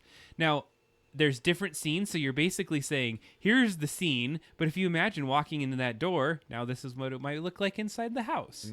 And so if you go and try to, step on this table, you can't. You kind of bounce into it, but you can go up against the wall. Yeah. And I have a little character. Like that sort of that transparent red is kind of the boundary boxes, right? And so let's just for the heck of it, what I'm going to do is I'm going to get some red box, and what I'm going to do is I'm going to just draw it out right here so you can see that when I do this, I will not be able to walk past any of that. It'll seem random. It will seem random when we run this, but then we can kind of test out that you can't go there. So that will be fun just to kind of see how that looks like.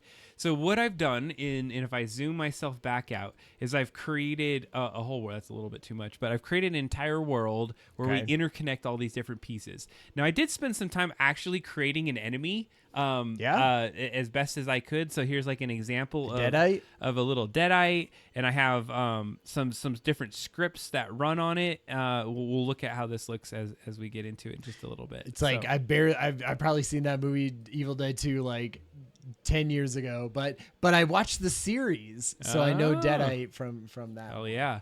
So before we get into the game, on the left-hand side, I just want to show you a few things that we're going to be going in between. So we'll be on the scenes. We're going to go on the right-hand side to manipulate what kind of actions and events and things are happening with the actors in there. And then the left-hand side, you're going to notice that there's the game world. But then there's a whole sprite section. This is where it gets fun, because as you start to look at this, let me see how I can zoom this in. I don't think I can zoom this top one in. But what we're basically doing is these are little pixelated versions of characters that I created. So this was the one that I landed on. So I made this little cute Ash character. If you're very familiar, I should probably put this a little bit smaller, but what you can see is this is Ash, and these are various states. So like stepping up and back and down. Yeah, like front facing walking, basically. So there's walk cycles, back cycles, like his arm up and back and down. And then as I go to the side, I also put on some weapons. And so think of this as a sprite sheet. And what you can do is it's a certain pixel by pixel grid, and you can say, take this part of the pixel grid, and up here you can layer different pieces of that grid on top of your areas. And so you can make different states. And so over here on your character design, you can say, here's the state where he's in the default state. What does it look like when he's looking up? What does it look like when he's looking down? Yeah. How should it be when he's moving to the right, up, down? And you basically create all these different states. Now I had a chainsaw state where he's doing an action, and fighting states. So we are gonna have the fun. And I did a shotgun state because you also have a gun where you can shoot some things. And so the idea here is there's all these different characters and different items that you might interact with in the game that you're able to create. So that's what the sprite sheet does, is that we will be able to go in there. There's our little deadite skeleton. So then there's other things like the backgrounds. Here's all the backgrounds that we can look at and load into the game. And as you can see, that one was actually from the original. There's a music generator that we'll get into in a little bit, but this one I think we're going to have to learn about. You can basically make bit tunes through this interface. Well, and there's a whole community thing around that too.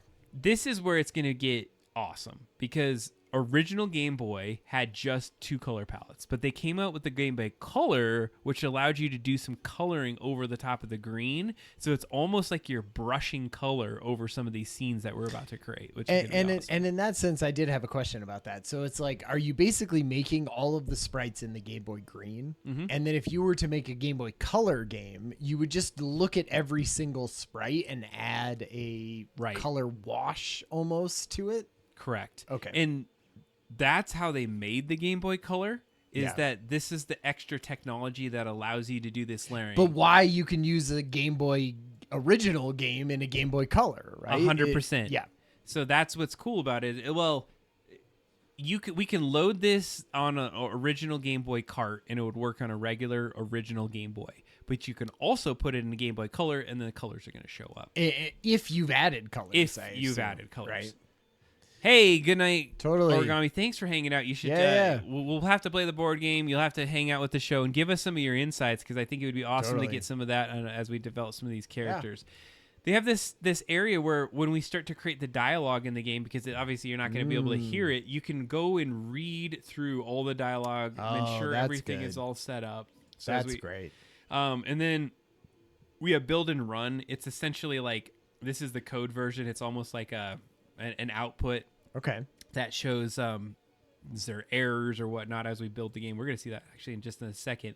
And then there's the settings, and this is actually one of the cooler parts of it. So how GB Studio works is that they built the platforms for you with all the different interactions and parts, so we don't have to code that up, and we just can make the game. But what this does is it allows us to manipulate parts. So if we're in the platform engine, we're like, if we have a walk cycle, we can how's run velocity, how's climb velocity, and change all these different things that are going to make it really awesome. And they have all the different types of game types that are in there, assigning controls to things by default. And then when we do a custom web build, we can do some graphic design and things like that. So I love that, because that's what makes your game so that these all aren't just the same, right? No, because you're like, oh, sometimes I want it to be a floaty jump. Are those built per tile, or is that per game? So it's per game, but then you can tweak them with some of these like states and things that we have on this right hand side. So because I was thinking like, a more advanced game might have like somebody walking, but then them also swimming, let's say, right?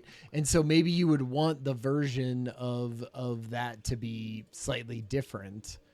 like, when you hit A, it sort of jumps, but it kind of floats there, and that's what simulates a swimming motion.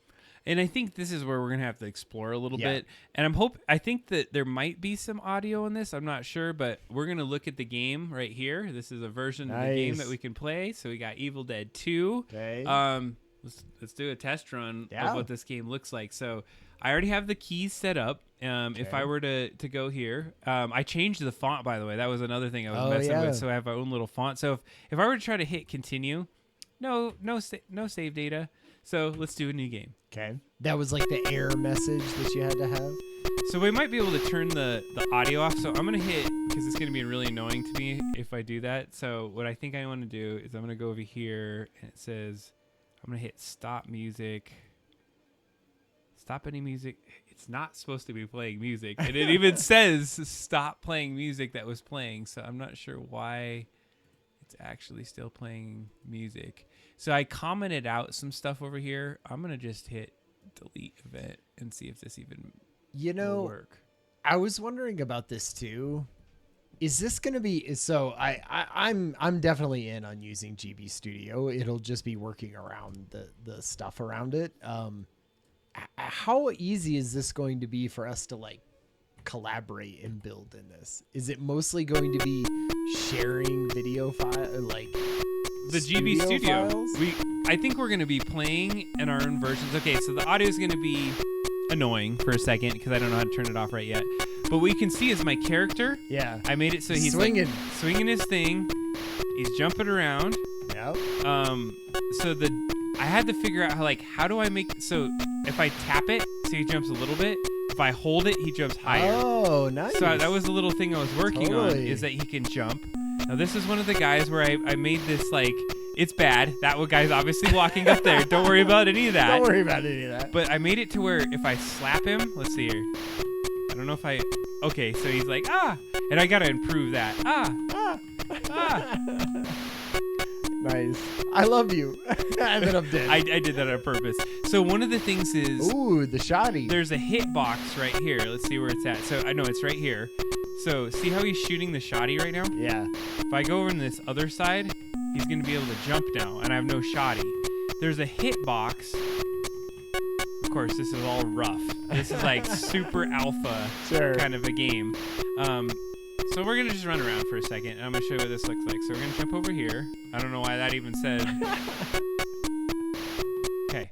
So now we're in the cabin. Oh, okay. So we don't have to worry about the music on that one. So over here is Dispel the Evil. What I was trying to show is that I regen this enemy every time I walk into that sign. This was a testing room for me so that I can say when I hit this guy and see how the screen shakes, I need to do that more instantaneous. But it takes 5 hits to kill a skeleton. So he's dead.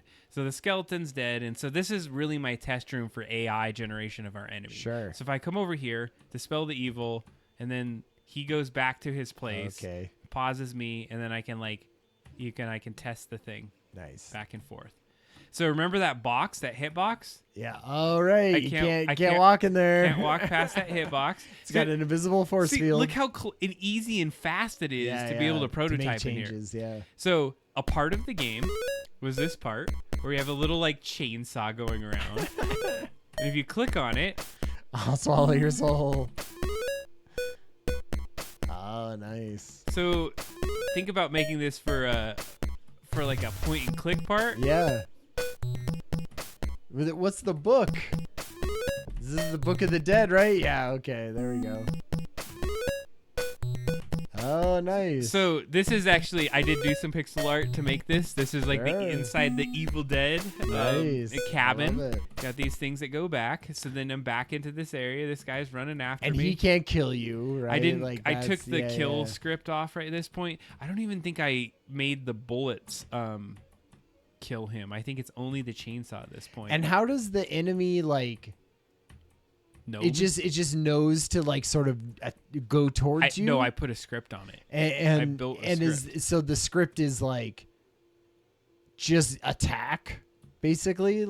It's as actor comes in, you always take 2 steps towards actor or whatever that might be. Okay. So now we're out in like an RPG version of the world. So if you think about it, we were in a different version. I put a little hitbox in this bottom left hand corner so that I could get back here. So platformer. We're in the platformer style, right? Yep. So you're jumping around, doing your platformer stuff. Woo! It's like Mario. I'd put in like a jump over that. Like you can't go any further than this. Yeah. Okay.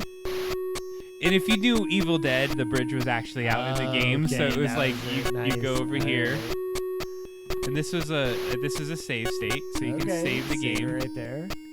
Yep. So it's just, as you can see, it's like the prototype of a game. Of course, there's some jitters and some other things that I would have to work on, but I had been working on this for a good 30 or 40 hours before I had got to this stage. And so that is the gist of the game. It is a good vertical slice of some of the initial capabilities. See the chainsaw? I created 2 different states of the chainsaw, so it looks like it's running. So it's running. And then I had to like build the shotgun blast, and you can say like how far does it go before it dissipates, and like what does that look like. So these are all the different things that we can create. So I think what we need to do is like focus in on certain things. So I'm going to escape out of this right now. Sure. And I wanted to show you kind of how we might approach this. So I'm not going to save any of that I just said. But what I then did was like, okay, how are we going to approach this? So I created what I call our character study. Oh, wait. I want to use the restroom before we get into the character study. Vamp for a little bit on the character. I can vamp for this and then make sure that you're set up. So what I wanted to do is be able to say like, okay, if I took this particular character, how are we going to integrate it into different versions of the game? We said Metrovania was going to be one of the ways that we might approach this. And so if you know Metroid, it's actually a very much a platformer, but it's not just a left to right kind of platformer. You're going to different rooms and unlocking different things. And so what I did is I went and found some Metroidvania style maps so I can understand like, okay, well, what would this look like if we started to create a character and created a Metrovania style game? And so that what you're about to see right here is what that would look like. So to kind of get the layout of the land, I'm going to probably wait for Ryan to come back because I want him to be able to see some of these pieces. But while we do this, yeah, they're humongous and you have a bunch of different parts and pieces that you're able to interconnect with it.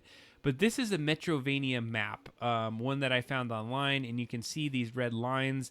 And actually, as Ryan's in the restroom for a second, I'm going to adjust some of these where you might be able to run within the game. Oh, hey, what's up? Mike Azul is in the chat. What's up, man? Hopefully you've had a good night. Thanks for joining us. It's been a minute since we've seen you.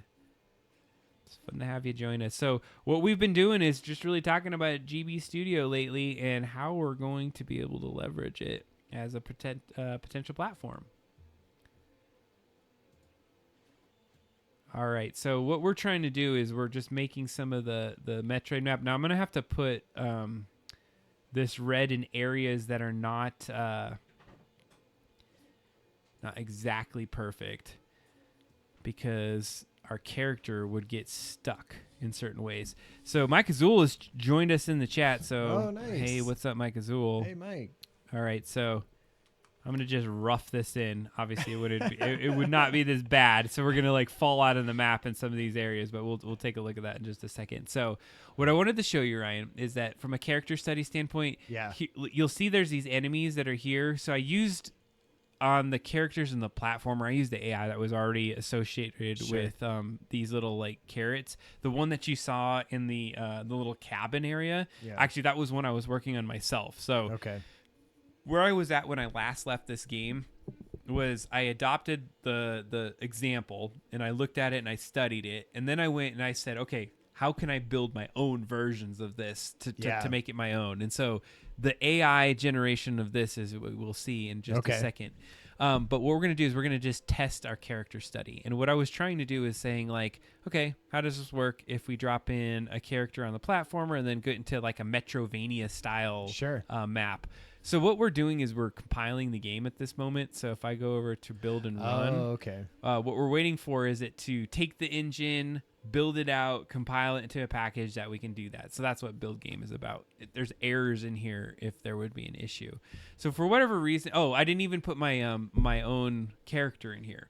The reason I didn't, because I wanted you to start to seeing, like, look at the dynamic parts of what this character can do. Yeah. Head up. And is that like a loop?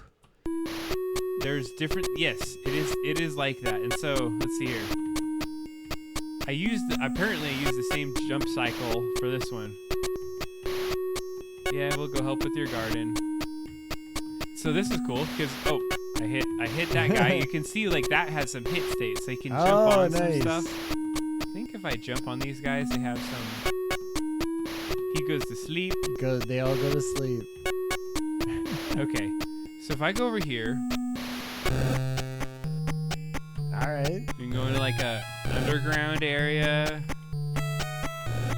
I don't even think I have anything you can grab in here. Oh, so now we're in Metrovania. Oh, okay. This kind of starts to show you, like, creating little, like, events. And, like, certain areas that you can't get into, right? Unless you have the ability to crouch down, basically. So, like, right here, obviously we're falling off the map because I was really, like, rough on how I built this. But the concept, like, think about it. We haven't even started the project. Yeah. And we already have a playable kind of thing, so. All right, I'm going to pause. Then I'm going to take that off. Is this enough of the platform for you? What questions do you have at this point that we can start to address and figure things out? I just want your opinion, like, having worked in this program before. Yeah.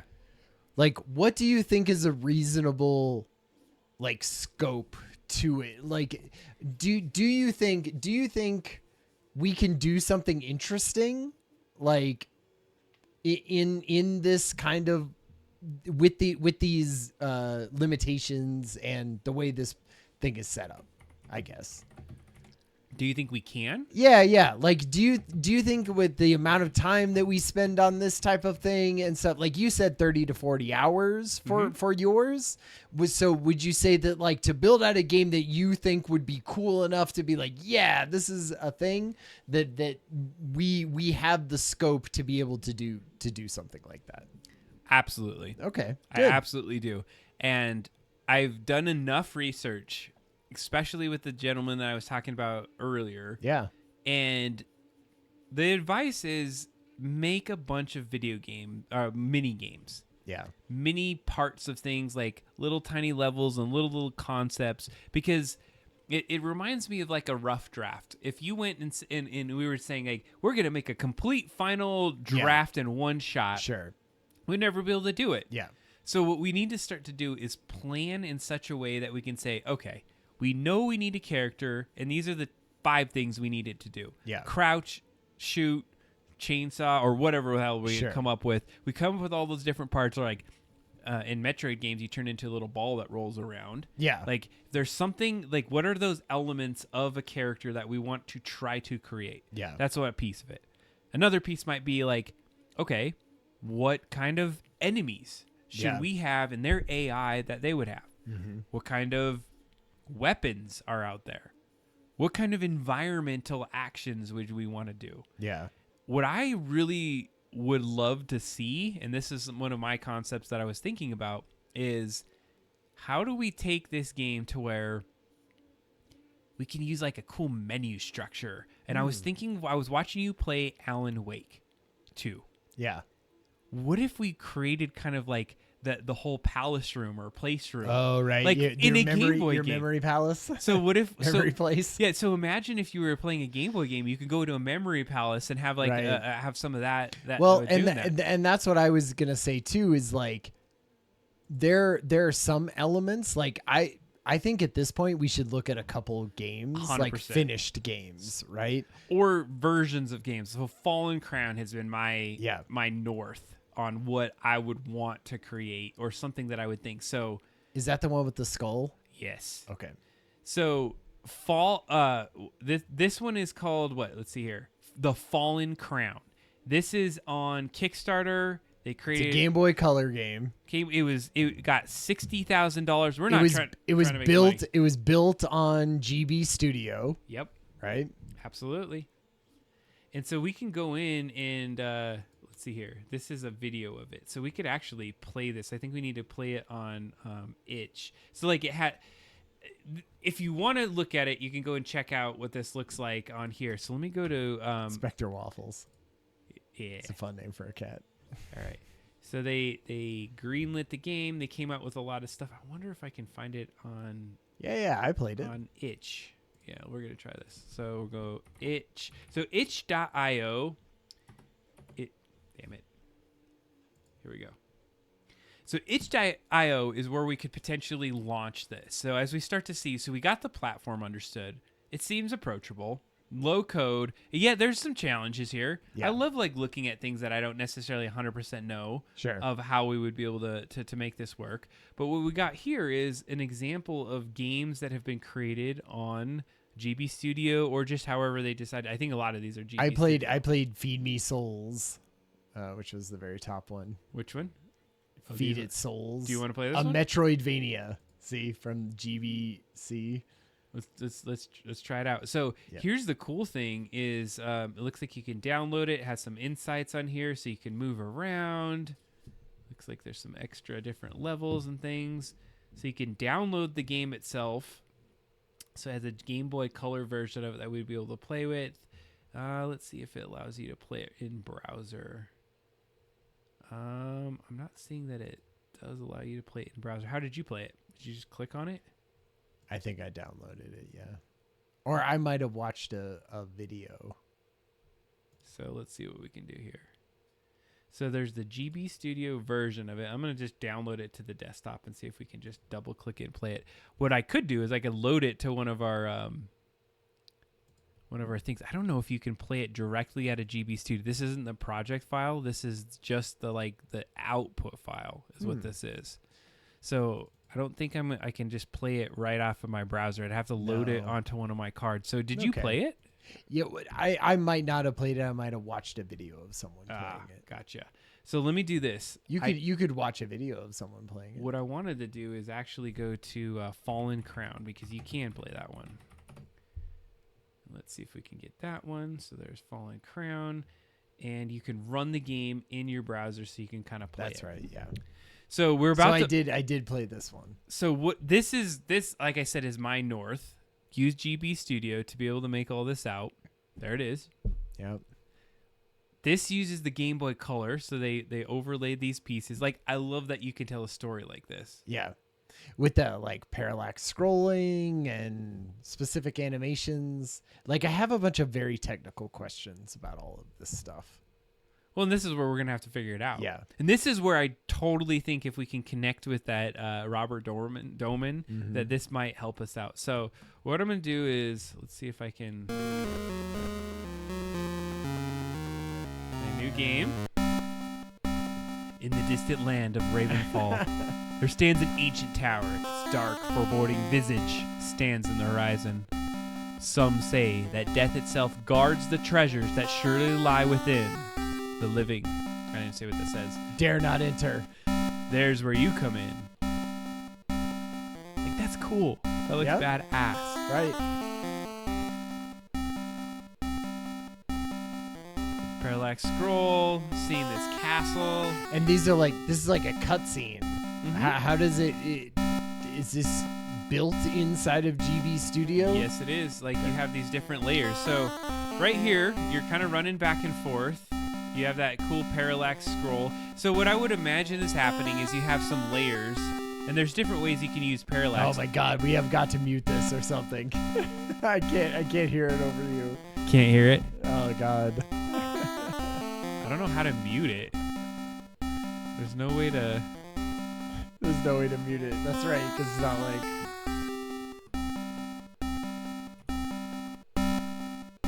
So a scripted event. Yeah, this is what I was like, oh man, you could have scripted events that happen and then do something. This is the bop. So these people were similar to what we're doing right now. Yeah. They're like, I don't know how to make a game. I want to make one. And then they went in full bore and made this game. Oh, it's true. Mute the browser, Adam. Oh, yeah. That's a good idea. Don't you do it up in the mute tab? Where does it say that? Oh, is that better for you, Ryan? There we go. Now you can hear us. Thank you for the tips. Yeah. Always troubleshooting audio issues on the stream or when I'm messing around and trying to do things. Okay, so we're going to play this game for just a minute because I wanted to show this. Like, first of all, cut scenes are amazing. So if we were going to go this level, we would have to figure out how to create some sort of amazing art. Like that. Like, sure. It looks great. Yeah. This is where I have lots of questions. Yeah, ask them as we go. No, but like I sort of need. Let's talk about it when we talk about art stuff for this, because we should go to our mural board. Yeah, we will at some point. So I'm making this guy move back and forth. Yeah, see, I love that. I love that. The little drops, like look at that fire. Yeah. And so now I'm just playing as the skull. Now I'm just rolling around as a skull. So one of the things is if you go, I think if I hit up, you can like save the game, but then there's this thing called save and rest. So I'll save and rest. Once you're rested, bloop, you're like a little cool skeleton guy. Yeah, I love that. So let's get into it. There's a little cutscene here where he has some conversation pieces with this little like skull on this area here. I love that you can step on that. Let's see if we can talk with him. Jump on his head. Oh, I'm trying to get this this knife out. Okay, so we're in this in the screen. So I think this is what's cool about this is like you have these little events. So he's trying to get this dagger, and this little dude's like, "Hey, if you want the dagger, you're going to have to go and do me a little mission to make this happen." So clearly you could do that. So you're going to do this for me? And then that way you're set up. Yeah. We're going to do that. We'll figure it out. Okay. Uh-oh. He barfed up a key. It's just, yeah. Small key. Okay. So I am jumping around. I have that same thing. Like I jump a little bit. Yeah. If I hold it. What I feel like it doesn't show, what this shows that the other demos and things like that didn't show, is just the level of like straightforward kind of storytelling that you can do. It'd be like, now it pauses at this point and you're going into a cutscene of watching someone do this, and now it's a larger cutscene where you're not controlling any of the dialogue, and now there's an in-game cutscene where you're controlling dialogue of things. I feel like all of that stuff is like how you put together like a cool thing, which is also like why we need the whiteboard with like every 100%. single or the mural board or whatever that we're going to use. I think we got a little push. I feel like if we nailed the basic mechanics, it's just us telling a sweet story. Yeah. Is really what I was thinking. So like, just figure out what is that 15 seconds of fun that we got to nail. I feel like part of the experimentation that we're going to be doing is like, what are the parts that are fun and interesting? And then you sort of build the kind of action around that, right? Yeah. So you go like, oh, we got him to jump and he jumps fun and he does things. Okay, well then it's going to be more platformer than it is, something else. Like, I think you can sort of figure out what are the fun elements. Oh, and then be like, all right. And then now we're going to sort of build some of the, like, I love that. build that around it. Build that around what we're doing. So that's why you feel like you have to play a lot of these too. I agree, and I think this is the cool part, and this is why we got to build little pieces of it. So what's funny is I like the humor in this game too. Is like we just went and found a dead rodent, and it's like a little toupee. So here, okay, this was my favorite part of this. Is like, okay, how do I get to that menu? I can't remember how I did. I could do it on the game. Let's see here. Shoot, that was not the one that I wanted. Not the button. There is a way to act. I don't know what the key is. Okay, that's Windows. Hold on a second. There is a key. Is it escape? Nope. Let's look and see if they have some. No, they don't. Okay, press up on the D-pad to interact. You may use the torch. Has its own firing shields. So what I need to do is get into an inventory that you have. Okay. But I can't remember what the key is. So let me just hit a couple keys on here and see if I can figure it out. That would have been a good one. But it's not there. I wonder if it's like a combo or something like that. Am I in the game? Hold on. I'm hitting every key. Oh, probably shouldn't have hit that. I didn't hit that. So there's an inventory. Maybe you don't have an inventory yet because you don't have anything. No, because I have to give him his thing, and he's asking for it. Oh, did he say? And he was like, "How to give me this thing, and then I'll do it." Oh, cool! Look at the A and the B here. We're back to us though on the. Oh shit! Oh, it's because I hit the. Yeah, I think I hit a button that apparently kicked us over. I'm gonna. All right, let's see here. Is it Alt? No. Is it this? No. I wish they like told you what the key was. Because I've actually played this on the Game Boy because I loaded it to the cart, really? So I hadn't played it on the system. So hold on a second. Let's just. What was it on the select or something? Yeah, it's basically select on the board. So tips and tricks. Okay, tutorial. Each class, say up and B will use the weapon special attack. Summoning screen jump. Okay, up and D to interact. So there's like different classes. There's other things. Okay, I'm gonna go over here to here. Okay, gameplay. Let's see if this tells us about it. There's the story. This is awesome. This is like the whole website of everything they've done. You would have expected them to tell you how to do this part. Get in the inventory. So there's even a press kit. I love those designs. Look at like you could do some of that, like actual designs of the system. Okay, key for upgrade your skills, because this was like a key part of this. Damn it! I want to really know how to make this happen. I've only played it on my just Google it. My phone. This is. I mean, did you think it would be here though? Like on their absolute like. Okay, features. No, it's just a parallax. I don't know if it's gonna have like a button for button. What does everything do? Why wouldn't it do that? More information. Why would it not tell you? Especially here. Here, do you want me to? Yeah, go ahead and Google it out. See if you can figure it out. Because what you do is you go to this menu that shows like I think that was like a core part of the game, in my opinion. What was it? The Fallen. The Fallen Crown. Tab or the numbers. Yeah, let me try numbers. No numbers. Backspace. I tried escape. Escape just gets me out of full screen mode. It's both of those. And what are you trying to get to? The menu? There's a menu in this game that you can. It's like an inventory menu. Okay. Oh wait. I'm gonna hit up. Maybe the menu isn't here. Okay. Did you find some of my treasure? Show it to me. So let's see if it tells me here, because this might be what I needed it to do. Okay, how do I show it to you? Or maybe it's broke.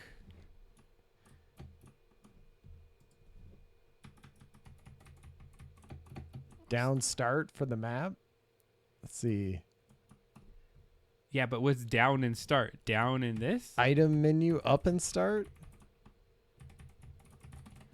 Up and start. All right, let me try this. I'm gonna just. Oh man, I just restarted the game completely because I got stuck. I was hitting too many keys and I did something bad with it. Just hitting all the keys. You just button mashing.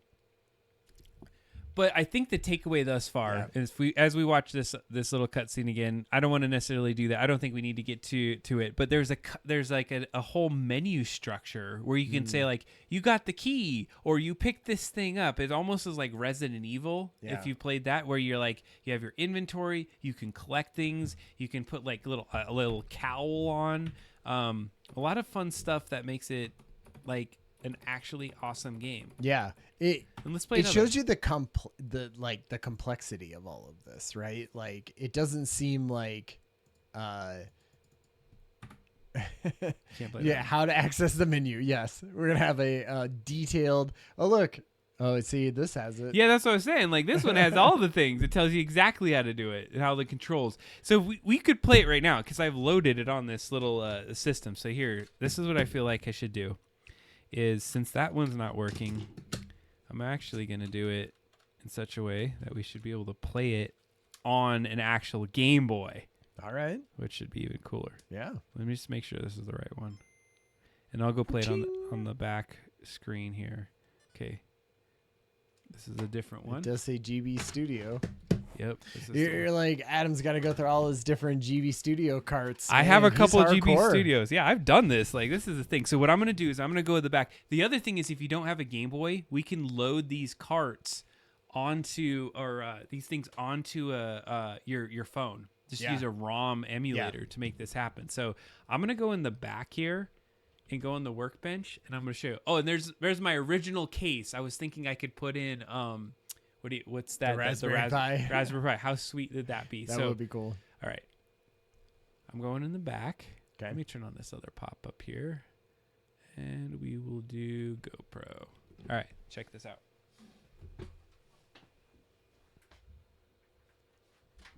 This is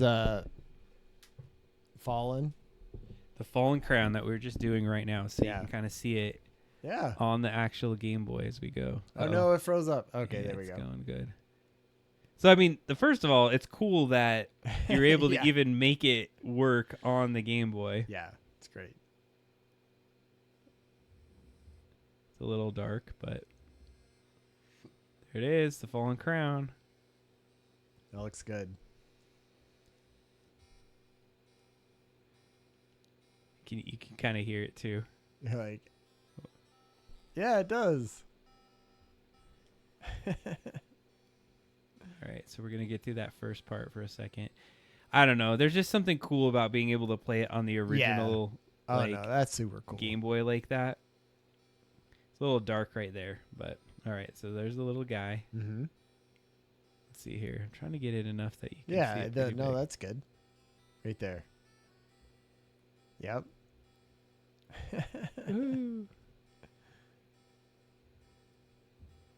This is where your Raven friend comes in. Yeah. So it's kind of cool that we got to see it on the computer, but then you're getting to see it on the actual Game Boy itself. So you go over here, all the controls are tight. Like, I think that's one of the fun things about it is that it feels like really good playing it. I'll skip all the little cutscenes here. Watch your step. No. And he falls in.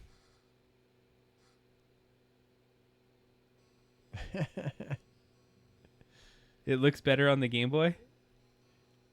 Just because it feels like that's where its home is. Yeah, that's like its original thing.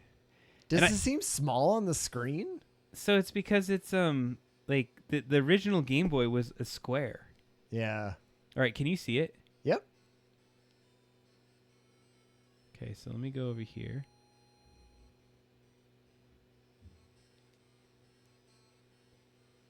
Oh, you should rest. It's really telling you go do your resting. You need rest so that we can make your skull the fun little guy. Yeah, I can't see it clear on that other screen, but as long as you can see it, that's good. Ooh. I mean, there's some of your reflection and stuff, but we get it. We already played through this. Yeah, let me see if I can make this better. Is that better? I'll just put my head over on this side. There you go. No, I mean, it's fine. Okay, so we know what we need to do. Oh, I just need to talk to this guy for a second. Get this little thing. Get him to put me on my mission. Okay. Okay. So we're going to go get his little... There's probably like certain font sizes and things like that they expect you to use, right? It's actually a lot easier than you think. So, okay, here we go. So here I hit the start menu. Oh, yeah, okay. And so see how it's like a little inventory in here? Yeah. And then you can go to the top. You can go like to your gear menu. Like it has full on like classes and equipment that you can go to. and then the map. Yeah, that's what I thought was badass. So then you're like, there's where you got like this is the pinnacle of what I think I would want to be able to create. So if we went in and we have that key, man, this feels good. I feel like the Metroidvania part of it, that is a level of complexity, right? Of like checking off the rooms that you've been in as opposed to showing the rooms that you haven't been in yet. We're gonna have to figure it out. It's tough. Well, we picked this project. Yeah, and no, totally. This is the challenge. This is why you need the expert guy to come on occasionally, right? And be like, okay. we want to do this thing. Oh shit. So this is cool too. Like once you die, like it like knows how to put you in there. So yeah, it sort of puts you back further. Is that how it works?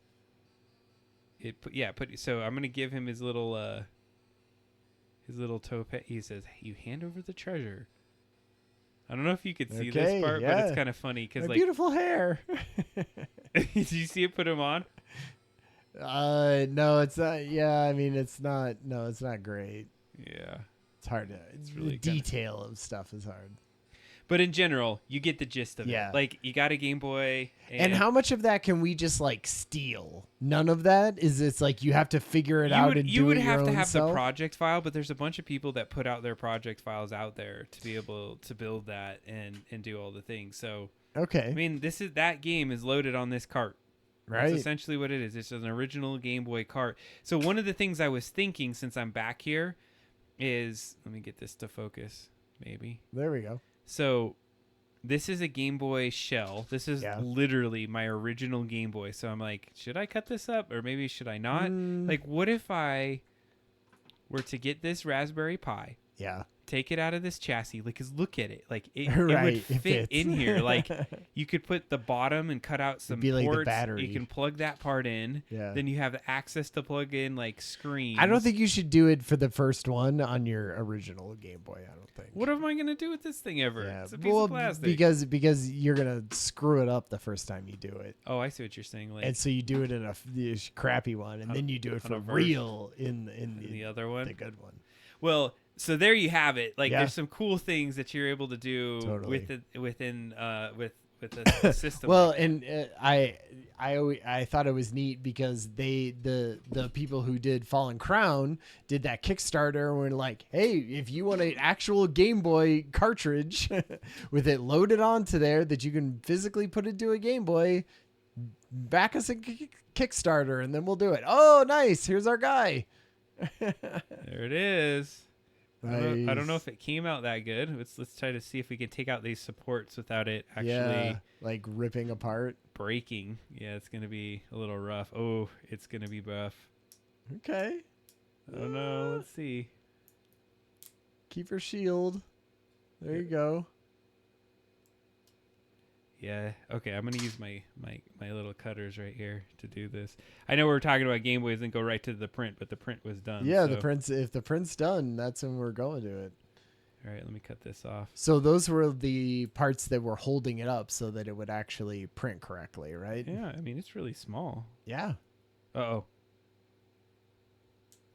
oh. That's super fragile up there. Yeah.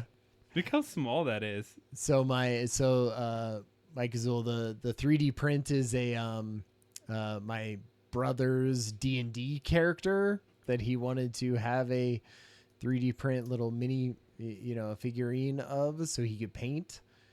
And so he sent over a file for it. And we're trying to do it. It's only 3 inches tall, and it had a lot of overhangs. I don't know if this is even 3 inches. This is much less. Oh, that's right. Yeah, we didn't change it actually to 3 inches. It's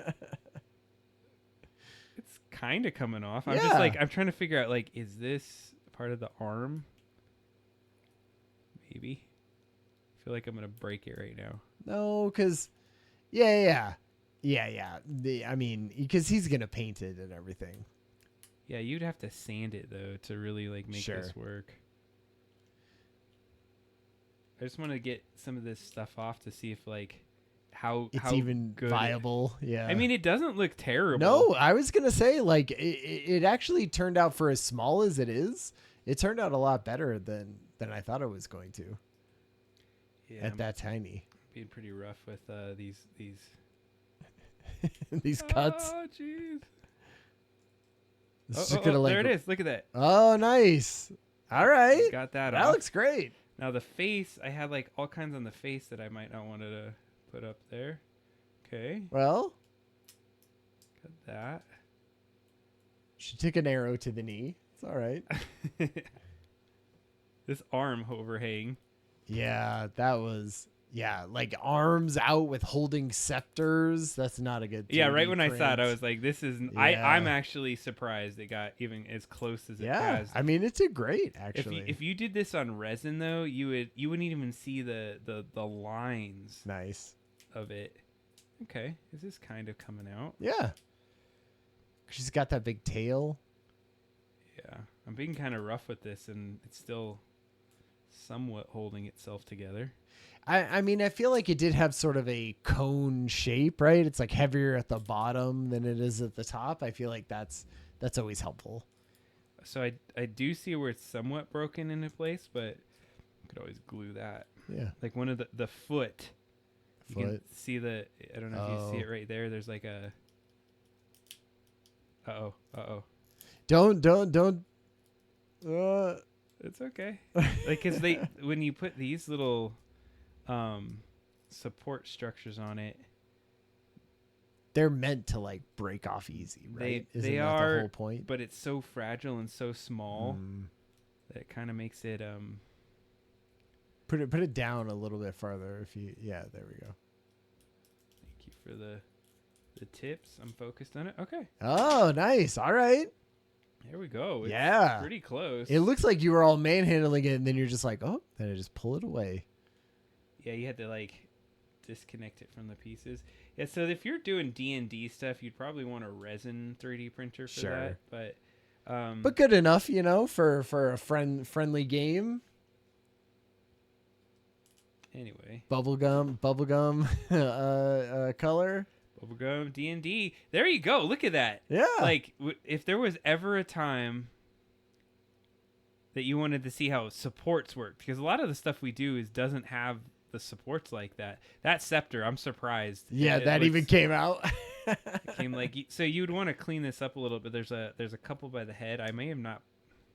If I were to 3D print this again, I may not put any on the face. Yeah, because it kind of. Well, and the face is like very. You would just have to get in there with a file. Well, it's like little horns. It's hard to see. Oh, but like she has these like two little horns there. This is it. So. Nice. That's great. All right, I'm gonna give. See now Bobby has his cleric. Nice. Yeah, it is pretty small. Yeah, for sure. I feel like this is perfect for him. Oh yeah, it is like one of those old muscle figures. I didn't even think of that. Look how tiny it is. Turned out pretty good. I mean, for that small, an FDM printer, FDM being like the one that does layer by layer. But anyways, as far as the game, oh wait, you know what? Just so everyone has context of what it looked like, maybe I should open the Simplify 3D so you can kind of see what the whole thing looks like. All right, so here we go. Let me just drop it back in there again, and this is what we 3D printed. Yeah. That right? Yeah, that looks good. Those are horns on the head. Mm-hmm. The only thing is it like one of the legs is like kind of broke off, but the other one's holding it, so you'd have to just like glue it a little bit. But sure. I think it would be great. Oh yeah, I can see that. No, I feel like that's great. All right, sand that. So, as far as the game is concerned, we've played some of the one that I was working on. Mm-hmm. Oh, I know. I'll have to ask my brother why he picked that character. Yeah, why? What his? I think he said it was a specific cleric. I'm not sure. So we've identified that we want to build a game. We're like 100% on that, right? I do. I think it's going to be a depending, I think we were going to have to really scope it in to make sure that we can actually build a thing. But yes, definitely. And that feels like the best platform to do it in. Because I think you were like, yeah, let's do like something bigger, like Unity and all. Like, not even Unity, but like there's in-betweens between true. GB Studio and Unity, and even those feel overwhelming. So interestingly enough, in my speedy drive back home today, as I was coming back, I got stuck in this crazy traffic jam that was like literally just sitting on an interstate. So what I did is I watched some YouTube videos on GB Studio on the way back. Yeah. And it's specifically one from Robert. And he had made this mention of like, why would you choose GB Studio? And so I wanted to listen to it so I'd have some information to be able to share based off of his perspective. And so there was a couple things that they wanted to talk about. One of the first things that they mentioned, or he had mentioned, is like, there's a community. It's not a gargantuan community, but it's a community that is actually very passionate about it. You can engage with those folks. You can have some information. Yeah. They will play games. They like that. So number one, there's that. Yeah. Number two, if you've never built a game, you got to start a little bit smaller. And that this platform gives you kind of that baseline foundation for how games would be built. Has like actors, sprites, tiles, and all of these things that you would need to do to learn to even do the games that we would have in the future. Sure. They're like, so he's like, this is a perfect scaffolding. Even if you wanted to go into 3D game development later on, it's like, get your concepts out on a platform like this. Right. You can, one of the areas that he jumped into, and I appreciated this one too, is like, it's retro. It's not this stupid monetized kind of a game. It is a package that you give to somebody and you play it in like the old school days where you didn't have to like buy DLC or have to like play to win or any of that. There's some like old school element to this that's really awesome. So as he started like listing out all these things, like it got me really excited because I'm like, that's 100% what we want to do. And so there was also explaining that by sizing it down in terms of pixels, it's going to save you time. And it's going to save you time because it's like 16 by 16 are how big the characters are. Right. In pixels. Yeah. Yeah. It's part of what we're going to talk about when we get into sort of style stuff and everything of like how to create those. But I do agree that scope creep is a huge thing, right? It is a massive part of any project that you do, especially an artistic and creative project like this. And so if we just had infinite, whatever, we would be like, oh, and let's try this thing and let's do this thing. And when we have a more defined and reined in set of like parameters to work with, then I feel like you have to be creative within that. And that helps to just keep it like, so this doesn't take 10 years of our lives, right? No. And so we talked about this earlier, is that when we did the board game, we kind of just went, we're going to build a board game. Yeah. And I remember there were sessions, we were chat GPTing, we were throwing in Google Docs, we were doing all that. Last session, we used a mural board because the gentleman at my work kind of taught me about mural boards. I'd never played with them before. And to show you how we're attacking, and I appreciate all the work you've added to this, is last time we used that mural board to do some initial planning. So do you mind like walking us through some of the things that you were able to build? So so I guess like part of this was that we wanted, so a mural board, say close to a Miro board, which I use at work, but basically sort of sticky notes in to kind of brainstorm and figure things out. And so we had put together a couple things. We had platform details, right? And like, I sort of set this up as platform, but like, so we kind of decided on GB Studio. So then I put a link to the GB Studio kind of documentation, but then also like, what are we going to use for art for this? And Dolly and Midjourney, obviously, those are the big, like, big ones. Yeah, I know. I know. That's probably why they did that, too. Exactly. One copied the other one for some way. And So Dolly and Midjourney, obviously we're gonna use probably both of those. But then there's also Pixel Vibe, which was the Rosebud thing that Mike Azula put into the Discord, which is kind of like, hey, here's we can make some. It's kind of a version of an image generation that does specifically pixel art for this type of thing. So that one is very cool to use. Pixelit is something that I use that was. It changes any image into pixel art, and you can tell it a very specific color palette that you want to use, and be like, cool. only use these 4 colors and change this into pixel art. Man, that's perfect for like totally Game Boy stuff. Yes. So we're gonna look at that. Because I mess with it, but there's ups and downs to it too. So then how do you pronounce this? Sprite? Can we take a quick detour just to look at Sprite Sure. for a second, since we're right here? Totally. And then we'll go into. So Sprite was one of the ones I used, like 4 or 5 different systems. There's this one called Tiled, Sprite. I had this other one for Pixel. There's all these different pixel creating programs that are awesome. So what I found was that when I was building the Evil Dead game, that you could use Photoshop. You totally could. But there was this company that came out with this tool called Sprite that allows us, and I'm just going to load it up here, right here, that allows you to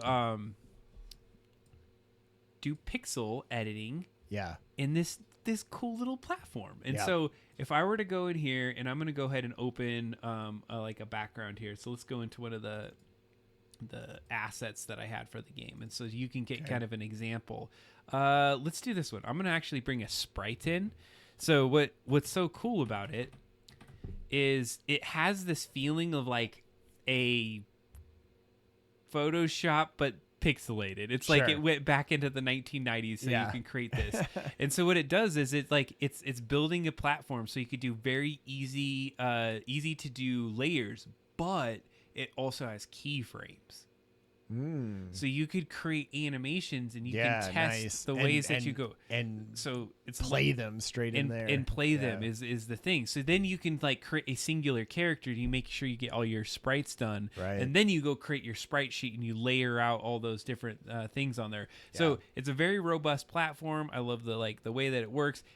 If you do GB Studio, this is pretty much one of the ones you have to get to really do this well. So it's not crazy expensive. It's like a single license. It's like $20, right? $20 and you get it. So I used it to create these characters as I did before. And then let me just open one of these other scenes here, because I just wanted to show the system. We're not going to go play with it too much, but for your insight. So I was playing with this one as well.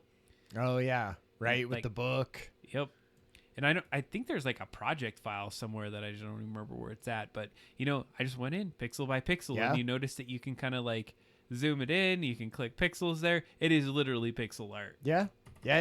Well, and like you could do all of this stuff in Photoshop, but it's like specifically designed for this exact thing. And so I like that. Yeah, that's what I would like. So that I just wanted to show you what Sprite was, because it I think there's some power into getting a tool that would work with pixels, especially if we're going to spend a lot of time in this. If you get the mechanics down, art style is going to be really key. And I feel that's where you step in. This is built for. Yeah, exactly. Well, like you said, at some point, we're going to figure out the platforming stuff of it, I assume, right? And so then you're like, just how are you telling the most compelling story, right? With the stuff that you have. So yeah, exactly. I feel like that's going to be such a huge part of it. And also the fun part of it, right? Like, I feel like in some ways, like you don't want to put it over to like, I don't want to be working on, the platform side of it necessarily all that much. Like, I want to be telling the story and figuring out the level design. I think that's going to be the fun. Yeah. So, because we talked about this too, we're not going to go and be just looking at text all the time. Like, to this show is, we wanted to show you some of the process, but we're going to try to make it as visually as appealing as possible. But some of you may not even be watching and listening as well, so we're going to try to make it also auditorily an awesome experience as we go through it make sense at least. So platform details. We got some good insights there. Let's take a look at some of the other things. Okay, so we had goals that we wanted to do. I didn't add too much to this because I feel like we'll set more goals as we go forward and even figure out like what we're planning on doing. But some of these, like we want it to be fun. We want there to be able to be like involvement from the chat. We all of these parts that make it accessible and fun and interesting to create this. I had one aspiration, but I'm not sure how it would work. Is that we got old retro, right? Yeah. And we're going to build a board game, or not a board game, but a video game, a Game Boy game. How awesome if we could somehow remember the dialogue we just saw in Fallen Crown, right? Yeah. What if we could like plug or integrate ChatGPT to like custom generate that on the fly somehow? Right. I mean, I don't know how crazy or so that makes me think at that point it's no longer just a game that can sort of be out on the internet. Maybe like, is that a Raspberry Pi thing that needs to be like, here is the Game Boy game that I want you to play in a space, and that's why I was like, if you could shove it in the Game Boy case, right? Like, is that the cool you hardware side of it? Yeah, you just sell that entire thing. I don't know. I mean, it was just an idea, but like it could be like a stretch goal for us. But I think let's nail down the basics first. Yeah. So the inspiration for games, like one of the big ones, we kind of like sourced some of these from the chat last time and everything. I started playing Axiom Verge, which is a $20, like you can get it on Nintendo Switch, is where I'm playing it. And that has some very cool ideas, some very cool like visual tricks that they do. So I'm like, I want to play more of that and bring that into like the conversation when we talk about like, what are these memorable moments, right? That come in, because I feel like Axiom Verge has a lot of memorable moments where you're like, oh man, that is a really interesting, like visual to pique someone's, like get them interested in it again. So that's the one I'm playing. Are you going to play through Metroid Fusion? I am going to continue that. I started it out. I played it actually. Try to play games on stream as much as I can. Sure. I have been playing it on my phone and my original. Just figure I got to show you this too. We showed you those other 3 Game Boys there. This is a classic Adam move. I have the original Game Boy Advance case. Oh man, with the game in box with the actual system in box right now. How much is it? I feel like it's worth more if you have all that stuff. Right? I don't know if it is, but it has. So my point is that I really do love Game Boy games. You're like, I can't be emphasized enough that Adam really has his heart in making a Game Boy game. But the reason I said that is that, check this out. Original Metroid Fusion in the box. Nice. When did that come out?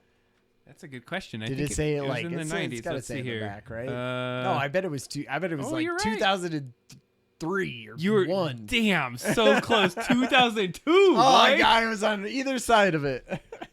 No, we understand JB has no networking. I was just wondering if like there was a certain way we might be able to figure. Well, you could do it in you could do it in like if you were just emulating it on a game, right? Like it could be a Steam game and use some of that. But I don't know how many people are doing that still. Controversial statement about Pokemon games that new Pal World is better. I was getting the kids into it. I downloaded Pal World today. They don't push to a point that will keep their fan base long term. I can see that.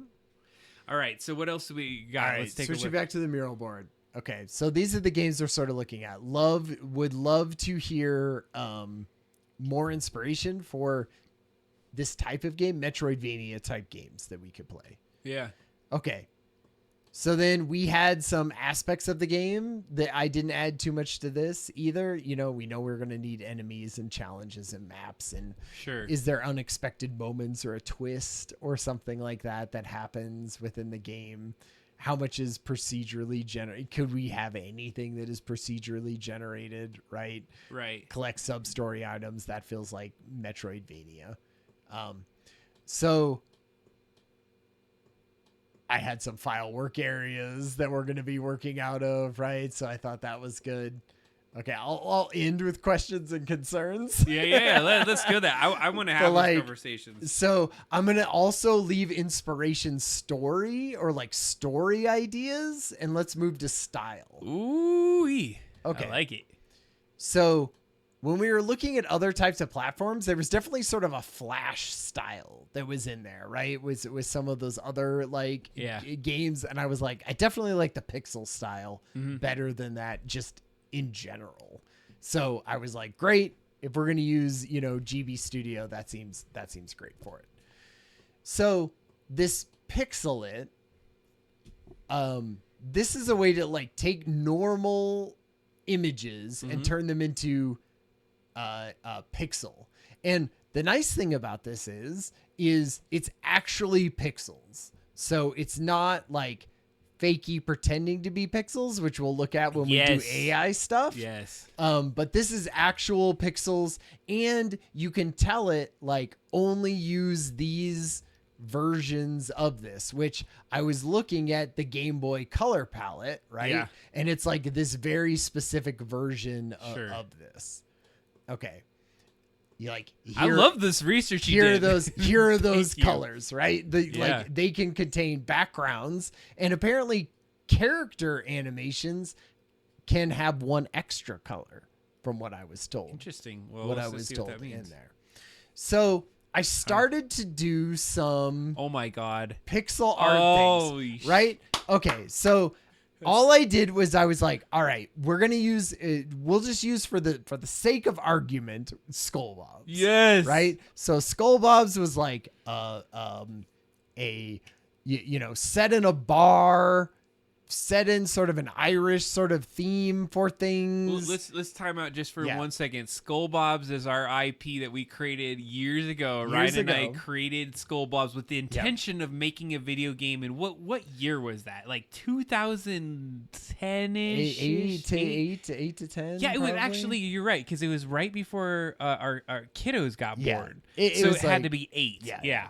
And we made a whole animation. We went in. We spent years making years. Then we said we couldn't make it anymore because life happened at that moment. We had tiny little babies at that point that took away. We said hiatus. Hiatus. Come on, man. All right. Anyways, continue. So this is what I use is just kind of like, hey, I need things to put into Dolly, and what it does is you can see that like if I tell it, so I've set up prompts and I've done things and I have saved in our Google Drive like prompts of here's what I'm prompting Dolly with to get these things, which I find Dolly far superior to Midjourney in the sense of pixel art. And Dolly's not even a thing anyway. It's like ChatGPT with Dolly in it, right? Yeah, well, they've changed it over to 3 now. I paid for my own $20 Pro subscription, so I get the like Dolly 3 and stuff. And when you look at this, you're like, hey, yeah, right? Like that sort of looks like a Super Nintendo game, I guess. The issue with it is, I can't zoom in any farther. But what happens when you hit view?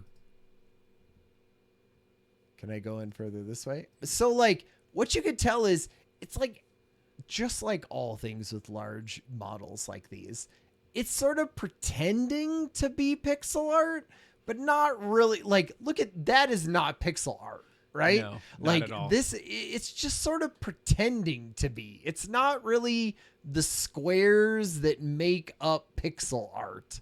No. It just sort of from the far, like it's very Monet in that sense. It is. That like, when you look at it from this, you go, dang, that's cool. Some cool pixel art. So the same, so I told it, it gave me this. Yeah. And I was like, no, I need it simpler. I need it more, like less complex, less angles even. Gosh, it blur pixel art. Totally, it is. And so then it gave me something like this, which is like even sort of closer, right? Because in some ways, at least it's on a hard line. Yeah, it's true. Right? See how you're seeing like this? Like that almost looks like pixel art there. But again, it's not really. Like, look at that. Yeah. Like that isn't. Like that is not. And Can't you feed that to the pixel one? Yeah. Okay. So then when I decided, so like here's like a basement. Oh my god, this is like Skull Bobs. I've been so hard Skull Bobs. So yeah, exactly. Sweet. So this is like the brewery basement. Yeah. Right. And I told it here's what I told it, and it didn't do what I told it to do. Yeah, fair. I was like, only use these 4 colors, and I gave it the hexadecimal, and I was like, only use those 4 colors. And it didn't. It gave me all these freaking colors. Yeah. But again, I was like, it's not really pixel art, right? Like it's kind of close to pixel art, and it kind of looks like that. This is closer, but still. And then I was like, seriously, make it simpler. And it cannot make things simpler. Like you put minimalism into it. You put like all these different things. AI art wants to fill it with just like a whole bunch of little tiny things in the background. Like this is its version of simpler of this drawing. Yeah. And it's not really. No, not at all. And it is less colorful. It doesn't have the browns in it, because I was like, stop using other colors except for these 4 colors. It can't do it. Where is there a way you can download this out of here? Like where is this picture right now? Like I mean, I would just love to see what happens if you brought it opened in Sprite. Not that we have to do that. Oh, I mean, if it's there, put it on the desktop. Okay. Well, let me show you. Yeah, so you keep going. before we do that. Yeah. Okay, so then I was like, great. Let's say I took this and I put it into the Pixel It. Yeah. Right? Like, what does that do? And because then I can tell Pixel It, like, only use these 4 colors, and it will actually do it. That's right? awesome. Like, it will not, it doesn't F around Yeah. and fill in whatever it thinks it wants. Okay. Now, the problem with that is this is what you end up with, right? And so this is like very actually pixels. You could see it, right? Yeah. And it's only actually these 4 colors of that green. Got what you want, The man. problem is that does not look great. Like if I didn't know what this was, I don't know if I would even be able to discern what this is on the right. You're like, okay, guys, to play our game, what you need to do is blur your eyes a little bit. Squint. When if you squint at it, it totally looks like it when you squint. So this is my like, God, right? Like, what is happening here? Okay, one other thing that I want to show you. Yeah. Is I was like, say we did Skull Bobs, right? Yeah. We did an episode 0, which was fully flash animation. Yeah. But right now it looks dated, or it doesn't go with this style of like Game Boy game that we are creating. Yeah. So I was like, what if we took every single frame of the animation and made like a Game Boy version of what that was, right? Man, you spent some time, bro. So like, let's say it was like, so I didn't do that. I took single shots of this, right? But like you could, you could go in and be like, hey, I only need it to be 10 frames a second, and I would cut it down shorter. But you could have like an intro movie or a accompanying movie, right? That would go from like this version of it, right, to like the Game Boy Advance version of this, right? I love like the sort of, at least it kind of shows, like look at him walking in the background, like as this like 10 pixel blob that he was here. But, I thought, hey, that could be a fun thing to do, right? Yeah. Is like take something that we already have built and make it into sort of Game Boy version. That's a of it. classic shot to do. I'm glad you did that one Yeah. too. Well, because I was like, I need one that's like very distorted and blurred. What would that look like? And we would obviously be able to choose all the colors that we want. So these are 2 very different colors. But I think the challenge of what you were doing there is that you were trying to take like a complex version and you like just convert it. It's like we need to approach it from a different, like, we're just gonna have to recreate it in pixels and not try to adjust it like that. Well, so that's was one of Mike Azul inspired, but not the original. Well, so here was my biggest thing. obviously we could do all brand new art for the entire thing. One, that's going to take a lot longer, right? To do a whole bunch of art. Got a year. And exactly. But part of this is like, I want to do it with AI stuff because I want to see if that's possible with the tools that we have right now to not build everything from scratch. Like the reason that Skullbob's failed or was not able to do it is because it took too much human effort to make what this was. And like the hundreds and hundreds of hours that it even took to make episode 0, right? Was like, what if we could compact that down by having it build things in this pixel vibe, right? And having us like where we craft it with just words and then that brings it into here and we animate it with something else. Like that's kind of what I'm interested in. Sure. Is not necessarily building another thing from scratch because we could do that and maybe it takes a year, right? And we could do that. But it's almost like if we're using AI as this tool, what can we use it for and what can't we use it for? And part of me thinks that for the character design, here's what I came from after doing this stuff. And I did some character work also that isn't in here in DALL-E. And I was like, man, the characters are so small and so few pixels that there's no way that you're going to be like, you can get concept art out of AI stuff right now. And I think we could get it to the point, and I should have had me log in to my own AI or my own stuff because I did some versions of that. And I think you could get characters that are small enough and get to that.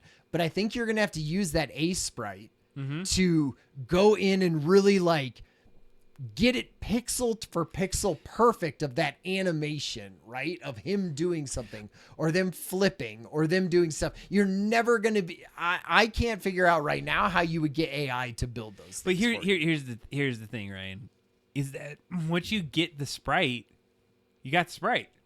Like it's like we're not going to have to create every frame of the game of the sprite. Like, let's just distill it down to the characters need. So that's what I'm saying. Like, the character style of it, you want that specific because you want the animation, you want it to look great, right? And you're only going to have to do it once. Yeah. You're only going to have to do one swing hit of the sword, right? You're only going to have to do one shotgun hit. And so you spend all of that time in A-Sprite to get it perfect because they're 16 pixels. But what about the backgrounds of everything?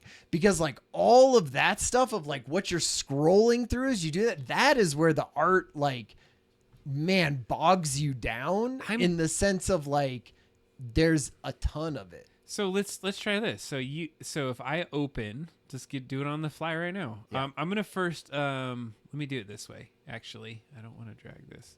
All right, I'm gonna keep rights ratio. Oh, that's fine. I'll just use this one. So if I keep the picture that I have opened, is there like a place or an import? Let's import sprite sheet. Okay, doesn't look like it's in there. So I'm going to open that picture that you put on the desktop. Yeah. Which one? This one here. Right? Mm-hmm. Yeah. So if I go to, let's see here, layer, we'd have to figure out like sizing and things like that to make sure it's the right size. So because I doubt it is, right? Because it's 144, I think, is the height of a Game Boy screen. Yeah, because I don't pixels. It's been a minute since I've been in this 144. 144 by 160. Where did you see that? That was on that video you sent me. Oh, that's right. So what I would try to do is like, can we take this in here and then use like the system to help also convert it a little bit? Yeah. Maybe it's like AI gets us close. Right. And then this takes and that's kind of what I was trying with that Pixel It, right? Is I was like, oh, AI will get us close, and then some sort of software will get it into the version that we want. Because at some point in the backgrounds, you're going to want that parallax scrolling, right?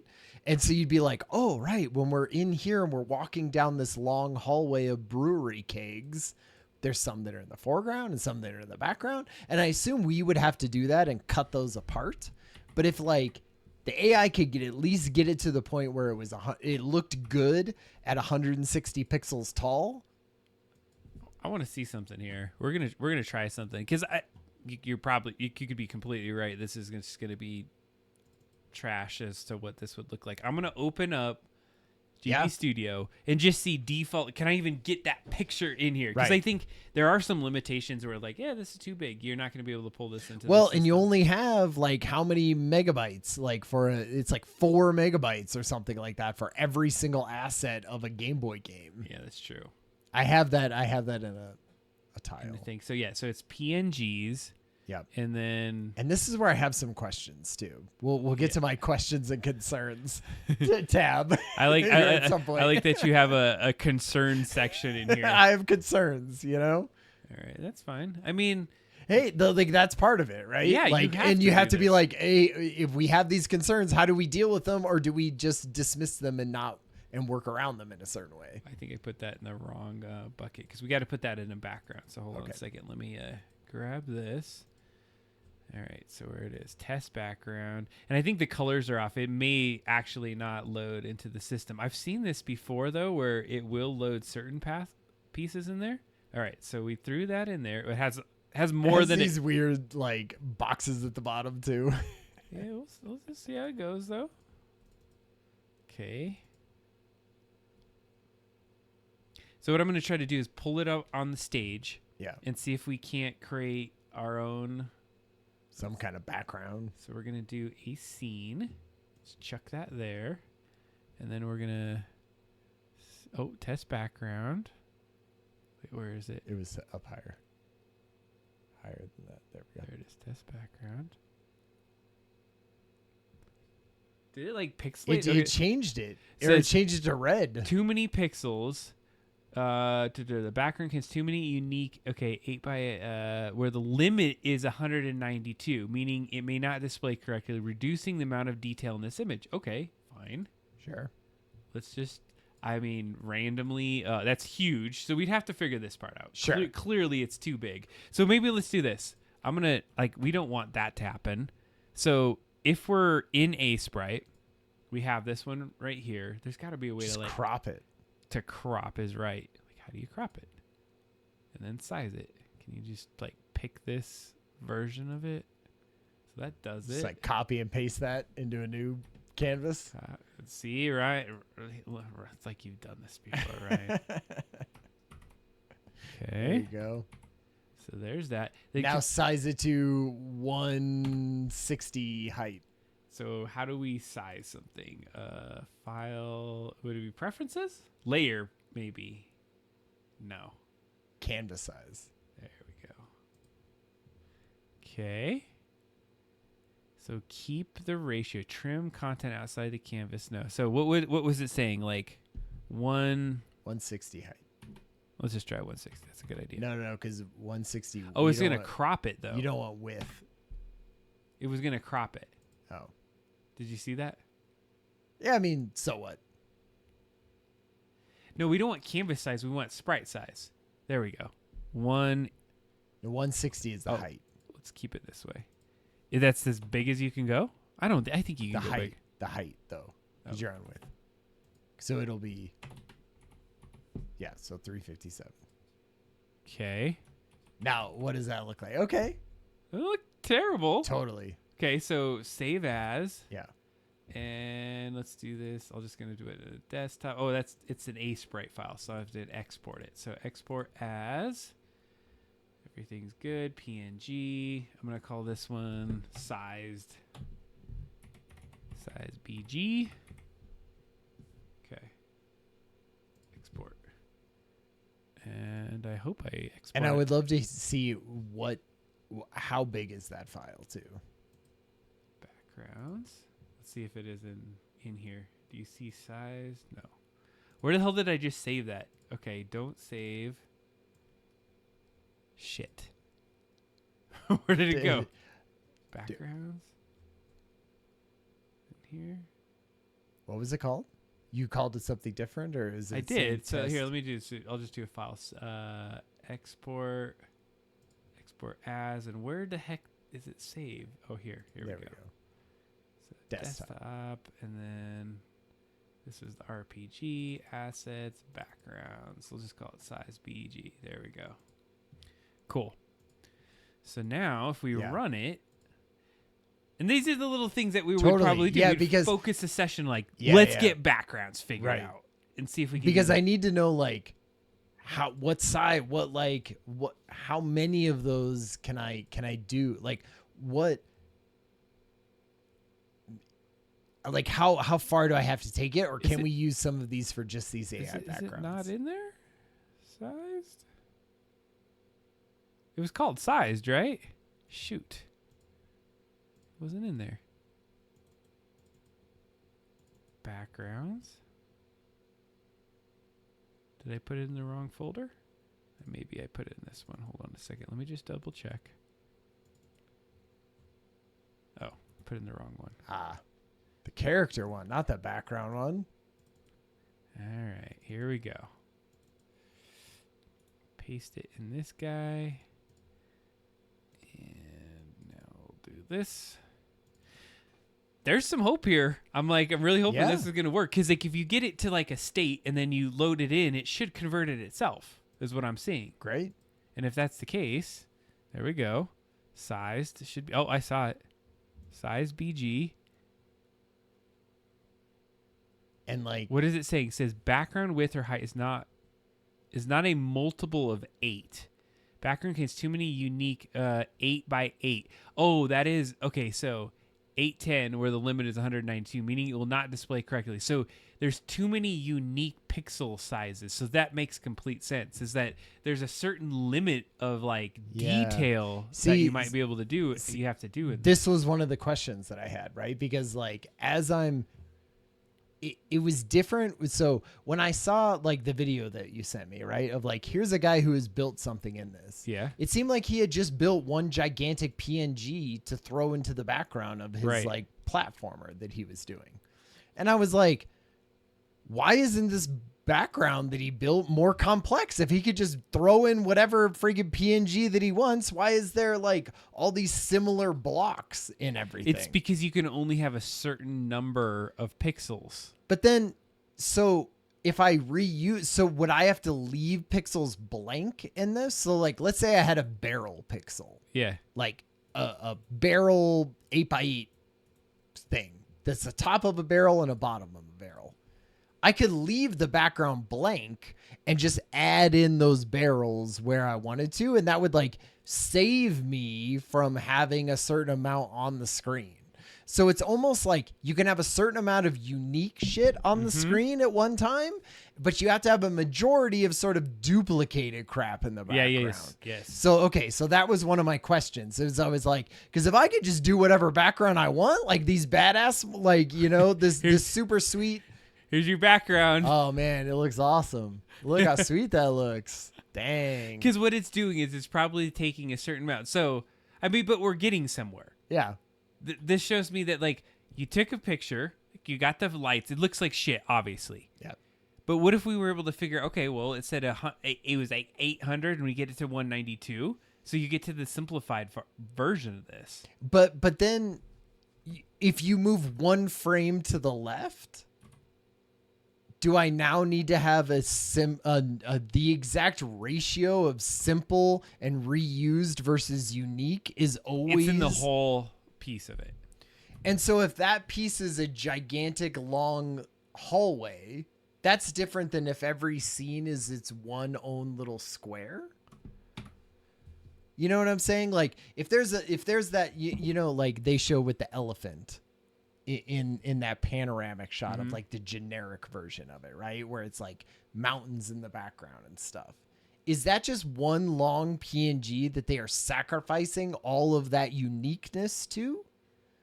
Or does that only count for like that scene that you're in? And then the next scene that you go in is now a whole new set of uniqueness. Yeah. That's how that should work. Okay. But then there's like a total size for the entire project. But I think like in a Game Boy Color, you get more you get more size. Yeah, because it was enhanced on the color. So Sure. I think that what we've discovered is there's like a scoping, and we need to figure out what the scope is. Yeah.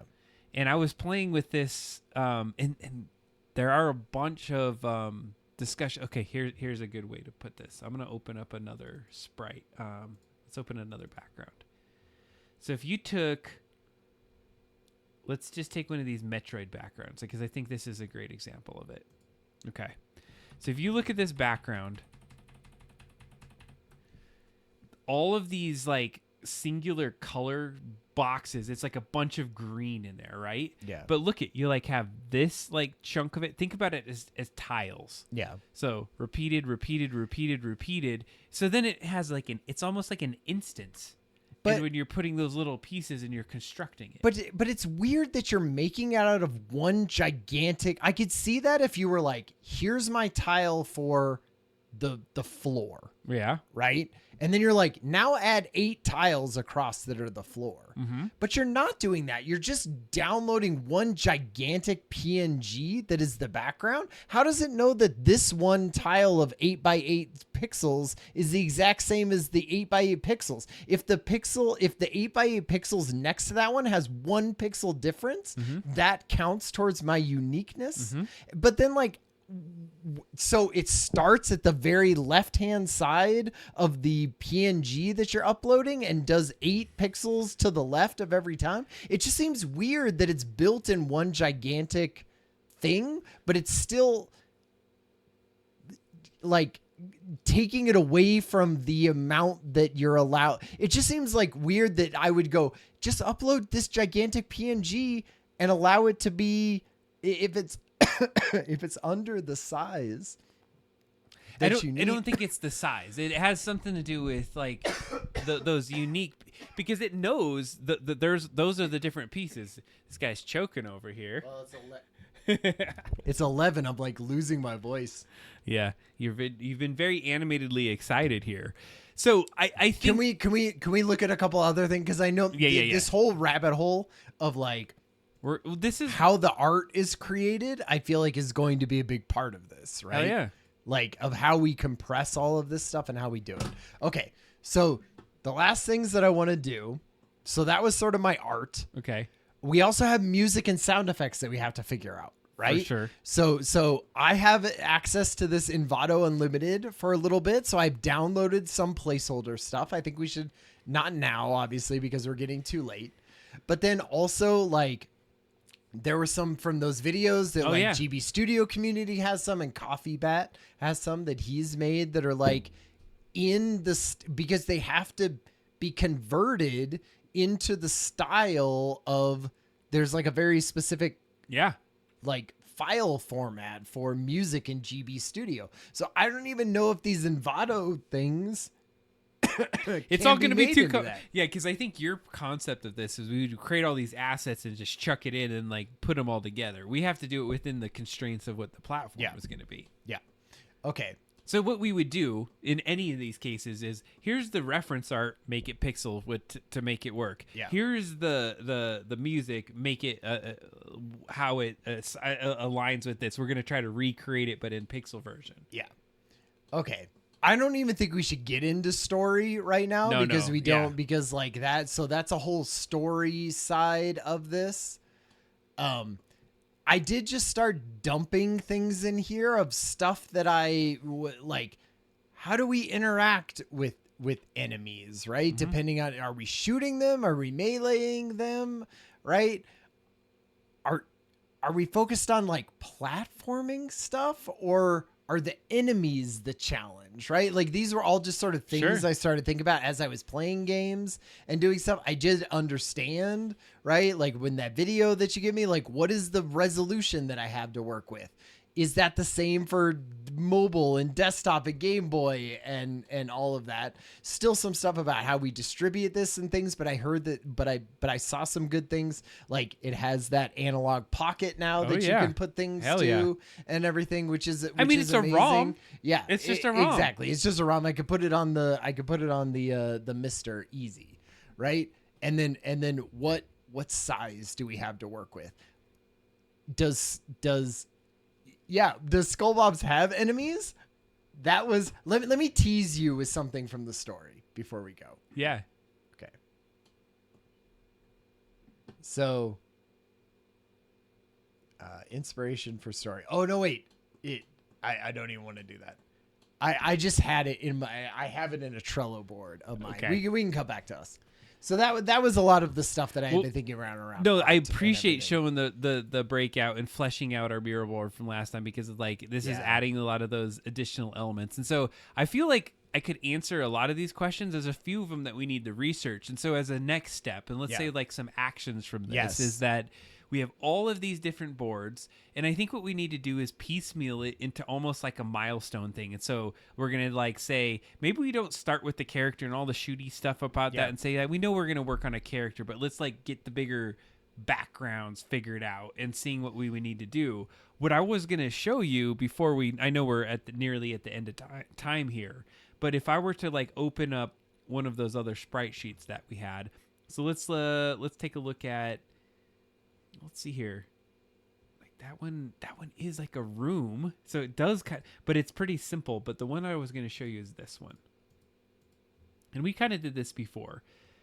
But you essentially create, and it's not in this, and I'd have to go figure out how you do it. But think about like a grid of pixels that you would then have like a little palette off to the side and be like, click, click, click, and you're dropping those pixels into those different areas. That's how you would build some of these scenes. Right. Is we'd have a reference photo to the side, and it'd be like, all right, you can use like these 20 pixels. Now make this world with these 20 pixels. Man. I feel like not 20 pixels, but 20 gridded tiles is the right way to say it. Right.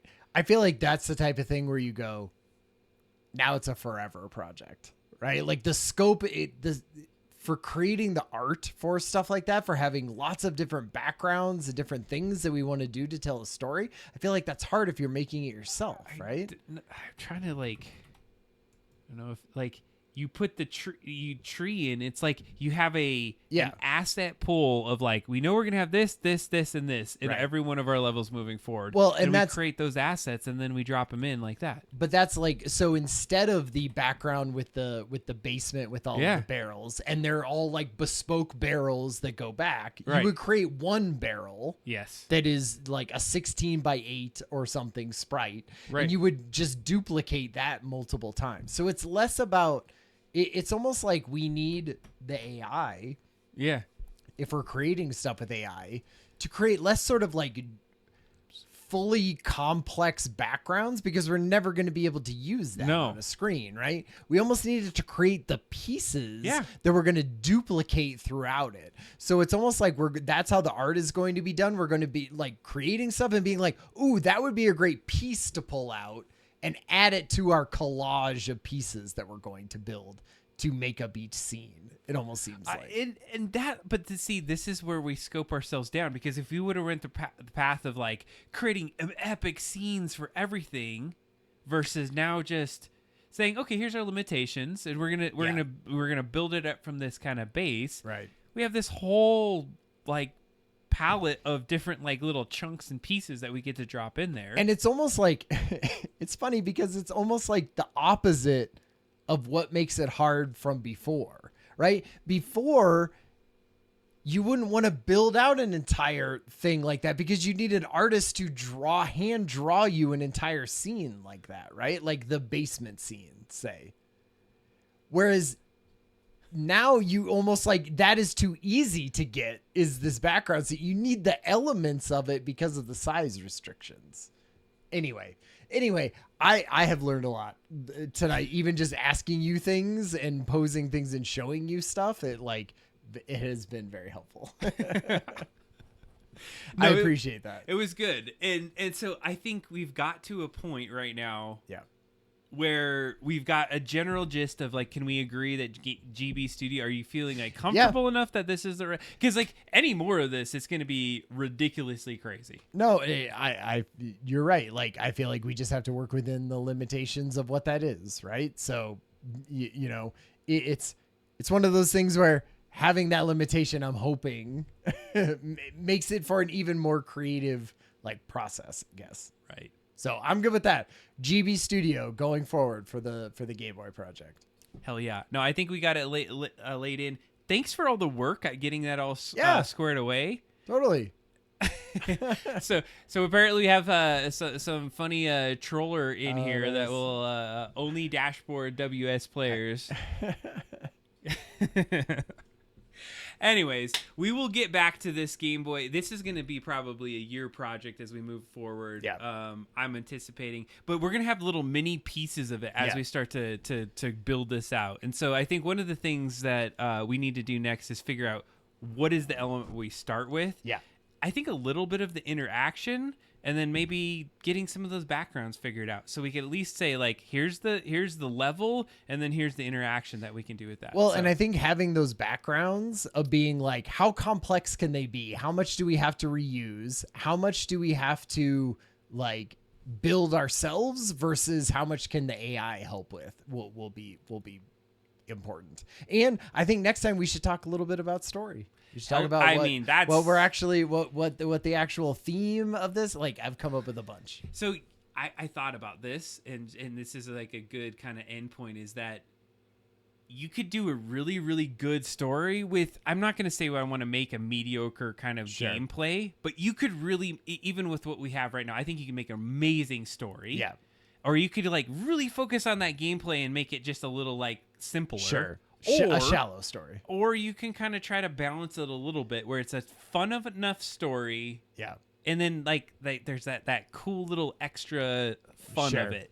I like the idea though that if we didn't have the complex backgrounds, we really could make very intricate Metrovania style kind of levels.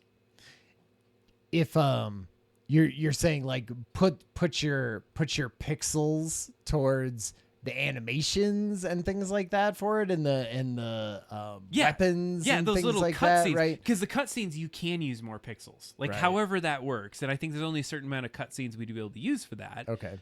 Because I would love to just like do like, okay, we're gonna do complex level design, and this block is the one that you can knock out, so you could go through this little tunnel and you can do this other work. I don't know. I think there's some fun opportunities. Let's just get our palette ready to go. Right. And we're gonna I feel like it's all experimentation at this point, really. Hell yeah. It's like figuring out exactly where our limitations are so we can build within it. Hey, I want to just call out everyone. Thanks for hanging out with us tonight. If you don't know, this is the Hangout with Adam Ryan, Double Drop Down.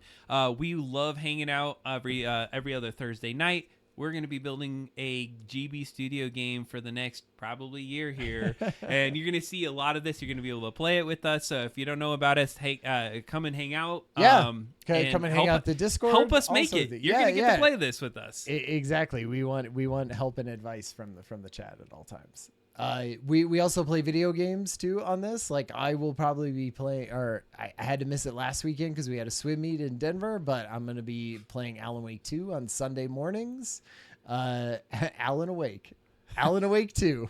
And I'm going to be playing my Metroid Fusion. I'm getting a little bit into that. So, hey, thank you everyone for hanging out tonight. This is one of the first live in-person shows we did this year, and we'll continue it on. And I'm glad we did the test with the microphones. I think something's going to be we're going to start doing some remote things. You got to do something with that. You played Fusion Disturbed? Yeah, that one's one of my faves. Totally. I was wondering, Mike Azul, who was playing it. I saw it the other day that you were on there. So that one looked really, really fun. So. I'm excited. It sucks almost that I'm playing it on stream, because then I can't play it when I would just like, oh, I got an hour, I could play it right now. You're like, that's not enough to stream it, but I'm into it. All right. Well, in any case, show off the D&D character. I already broke the little top of his. Because Ryan's playing with his fingers here. With it, so I already broke off the top of his hammer, but that's going to be very hard to glue back on. So there it is. She has like a stick in her hand now, as opposed to a mace. It's my beating stick. Oh well. All right, all. Thank you so much. You guys have a good night. We'll see you around next time on the show. On the Hangout. Thanks for hanging out. Peace.